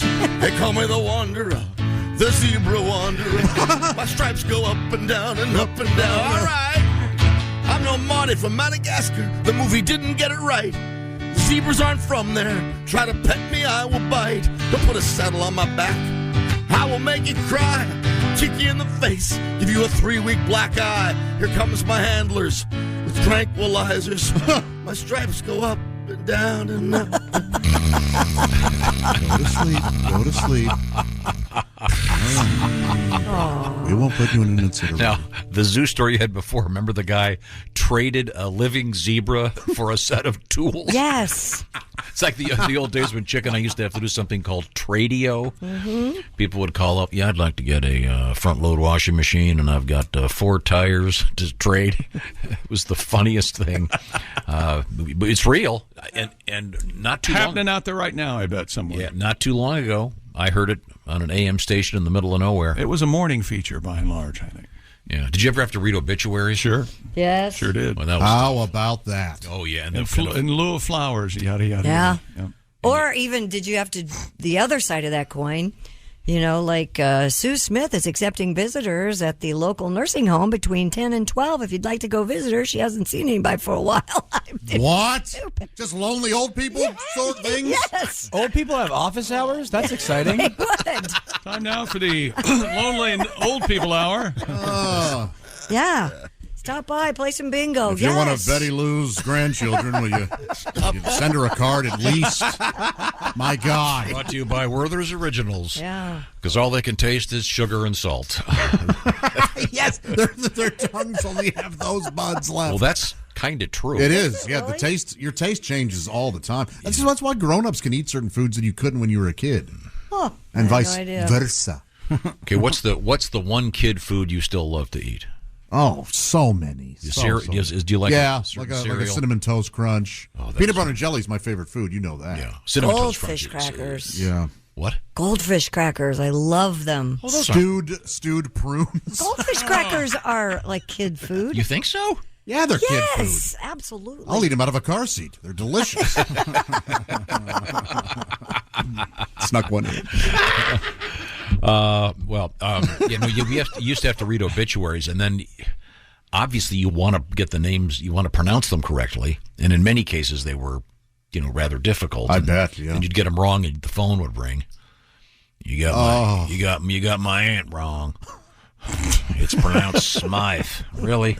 And I thought it was rude that you played Highway to Hell immediately after the announcement. Didn't care for that. Coming up, we have our history lesson and more. But right now I want to talk about great sound at half the price. I'm talking about, of course, the Raycon earbuds founded by Chick McGee. That's right. I found them for you, people. Thank me. No need to thank me. Now, Ray Conniff didn't have anything to do with Raycon, right? No, the Ray Conniff singers. Yeah. The Raycon. I'm not sure even they can be made better by Raycon earbuds, but thank you.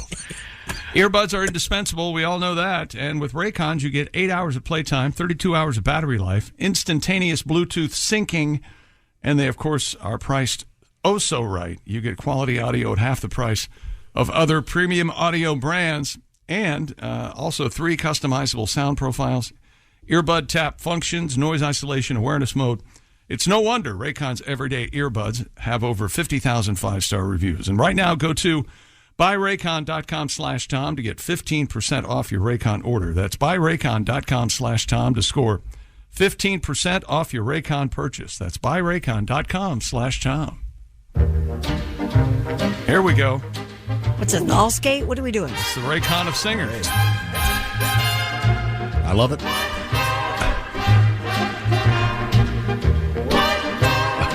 Long intro. Sounds like they're saying White Claw. It did. Ray was big on the intro. Shut up.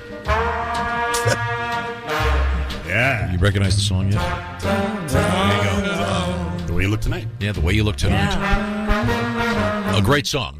Why are you playing that? Because he wanted to hear the Ray. I wanted to hear Ray singers. Conniff on Raycon. There's Ray Conniff. Okay. Thank you very much, Josh. This is the Bob and Tom Show. Thanks for listening to the Bob and Tom Show this morning. The show is also out there for you on our YouTube channel. Watch and subscribe. Hey, welcome back to the Bob and Tom Show. Christy Lee at the news desk. Hi. There's Pat Godwin in the performance room. Hello. There's Josh Arnold at the I Hate Steven Singer sidekick chair. Chick, that's a heck of a coat and scarf combo you got Thank there. you. Looks Thank you real very good. much. There's Ace Cosby. He's ready. I'm very much warmer than I was. I bet. There's Willie Griswold. Hey, man. I'm Chick McGee, and here's Tom Griswold. I'm working on some stuff over here. Oh, working you're a on? busy man. Busy. The pasta. That's my personal pasta. Yeah. Someone suggested rigatoni. Well, not bad. Yeah. Not bad. Yeah. The pasta in the shape of Yeah. my face. I'm working on it since. Okay. All right. And then what else were we talking about today? Many things. Yeah. I know. We were talking about the Ace Cosby joke of the day and the possibility of a double dose from Ace Cosby. And I think, ladies and gentlemen, it may be that time. Who's that sexy man with a deep voice? Ace Cosby, here he is with his joke of the day. What animal takes up the most land?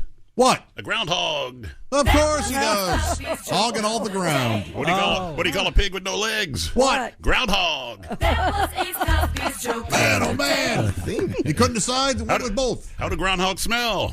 Awful. With their nose. You idiot. Okay, the other just way. a quick heads up. If you're working with anybody who's going to retell those jokes later, just go ahead and either quit or unfriend him or something. Well, whatever you do, make sure at some point today you check out pajamagram.com. Yes. Dun, dun, dun, dun. This Valentine's Day, give her soft, silky, naturally nude pajamas. Available at pajamagram.com. Use code NUDE, that's NUDE, and save 25% off your order of naturally nude pajamas. Thank you very much, Pajamagram. That's pajamagram.com. Time Thank now you, to me. review I read it. the history of history. It's time now, as Tom would say, to review the history of history. Historiography. Okay. Here's Tom. Ooh, this- February 2, Groundhog Day through the ages. We had the news story about the zookeeper that was actually serving goat some of the animals from the zoo. They were pygmy goats that he took out of his zoo, yes. Nothing goes to waste. I think it's good. Upcycling, if you will. Served him at the Christmas party. I've heard of farm to table, but not zoo to table. No. That's a little weird, a little too close. The reason I bring it up, the first member of the famed Donner Party died on this date in 1847. That's Nice. right. Okay. I don't know the person's name. I just know his nickname. What? Lunch. What? Oh, they didn't mess around. I thought it might have been Stu or something. Yeah, sure. I was thinking something. That would have been an actual Just joke. went right to lunch. Stew. Okay. Johnny Cake. The first Groundhog Day was celebrated in 1887. Well, that's ridiculous. Yeah, really. They didn't have groundhogs back then. Yeah. We know better. Back then it was a field mouse. It evolved to the groundhog we know today. Is that something? Wow. In 2020, the Chiefs beat the 49ers to win their first Super Bowl in 50 years. All right. Do you remember who they beat 50 years ago? Who? The Pennsylvania. Oh, this says it was the Minnesota Vikings. Oh. I don't know. That would have been Vikings did. No, No, yeah, Green the, Bay beat- the Chiefs beat. The Chiefs beat the Vikings in Super. And I think that was the two-legged. No, that's Steelers. happy birthdays. We got some happy birthdays. That's the matriculated out on the field, baby. Let's go, Lenny. Hum it in there, baby. That's Hank Stram on the sideline. Super Bowl 4. Yeah. Is that the Sig smoking picture that's really Yep. famous? Well, no, that might be the first Super Bowl the Chiefs were in. Actually, that was Super Bowl 4 they won. Happy birthday, 1882, James Joyce, the great Irish writer. Mm-hmm. Read The Dead. That's what I recommend. The short story. Oh, okay. All Don't right. start with Ulysses. He also That's picked. a tough one, Ulysses. He also picked football games. Joyce's choices. Oh, I do remember that. Yeah, I amazing. remember that. Yeah. Kept picking Dublin to win. That's right. They weren't even playing. It was I weird. liked Ulysses, though. Yeah. Give me Coventry and. You made it through Ulysses? I had to. It was a literature. You know, it's available as a comic book. That's got to be the only way What? to get through it. Yeah, I'm serious. Online, absolutely. What are they don't call them comic books; they call them graphic novels. That's Yeah. It's very helpful. Just to see what's going on. I've never heard the. How do you pronounce AYN? Ayn Rand. Ayn Rand? Ayn Rand. Yeah, the workers. It's in the pronounced arts. hero. I know her books have ruined many a Thanksgiving or Christmas. That book I've never gotten through. Atlas never- Shrugged. Have I've you? never read anything I haven't by read hers, it. no. I just know the song. But you have a niece named Atlas, don't you? Yeah. Mm-hmm. The song is all I know. Which one? Atlas Shrugged. No. And Ayn Rand. Oh God. Ayn Rand so far away. I couldn't read the book. Who's enjoying this? Oh, sorry. Check out the fountain. Wasn't Ayn Rand a fan dancer? So you're saying she was? Anne ran the fan day. Happy birthday to the great Tommy Smothers. Do you know what his nickname is, Christy? Yo-Yo Man. Very good. Yo-Yo Man. The Yo-Yo Man. He's an expert with the yo-yo. I've seen him. Good for him. I thought Yo-Yo Man was the cello player. $80. That's Yo-Yo Ma, but you're close. Oh. Yeah. $80 a ticket to watch And a grown lastly, man happy play with birthday a to yo-yo. Brett Spiner. You know Who's who that that? is, Christy? Data, yeah. From Star Trek. Data. He's an Out to Sea. Did you ever see that with Mathau and Lemon on the cruise ship? I did not. He's also an you live a life. My God. How about this? Happy birthday to Dwayne Chapman. You know who he is? Invented chapstick. Dwayne Chapman? Dog the Bounty Hunter. Dog the Bounty Hunter. Yeah. Oh. He's the first guy to catch criminals by peacocking. Look at me. They'd see him coming with the weird hair. And He was peacocking. That was Man, that was something right there. fancy arm work there. That was a lot of choreography. time for things we learned on today's show. If you say so. Time now for things we learned on the Bob and Tom Show. Let's see. Tom loves Groundhog Day, the movie. Yeah, it's great. He's very excited about it. Josh also loves Groundhog Day, the movie, but does not care for the festivities that are Groundhog Day. Well, the festivities are fine. The listening to his, are there going to be 6 more weeks of winter? Yes, there are. It's February 2nd. For Pete's sake. No, it's for Phil's sake. For Phil's sake. Well, thank you very much. This is the Bob and Tom Show. Got something to say? Send us an email, bobandtom@bobandtom.com. This is the Bob and Tom Show.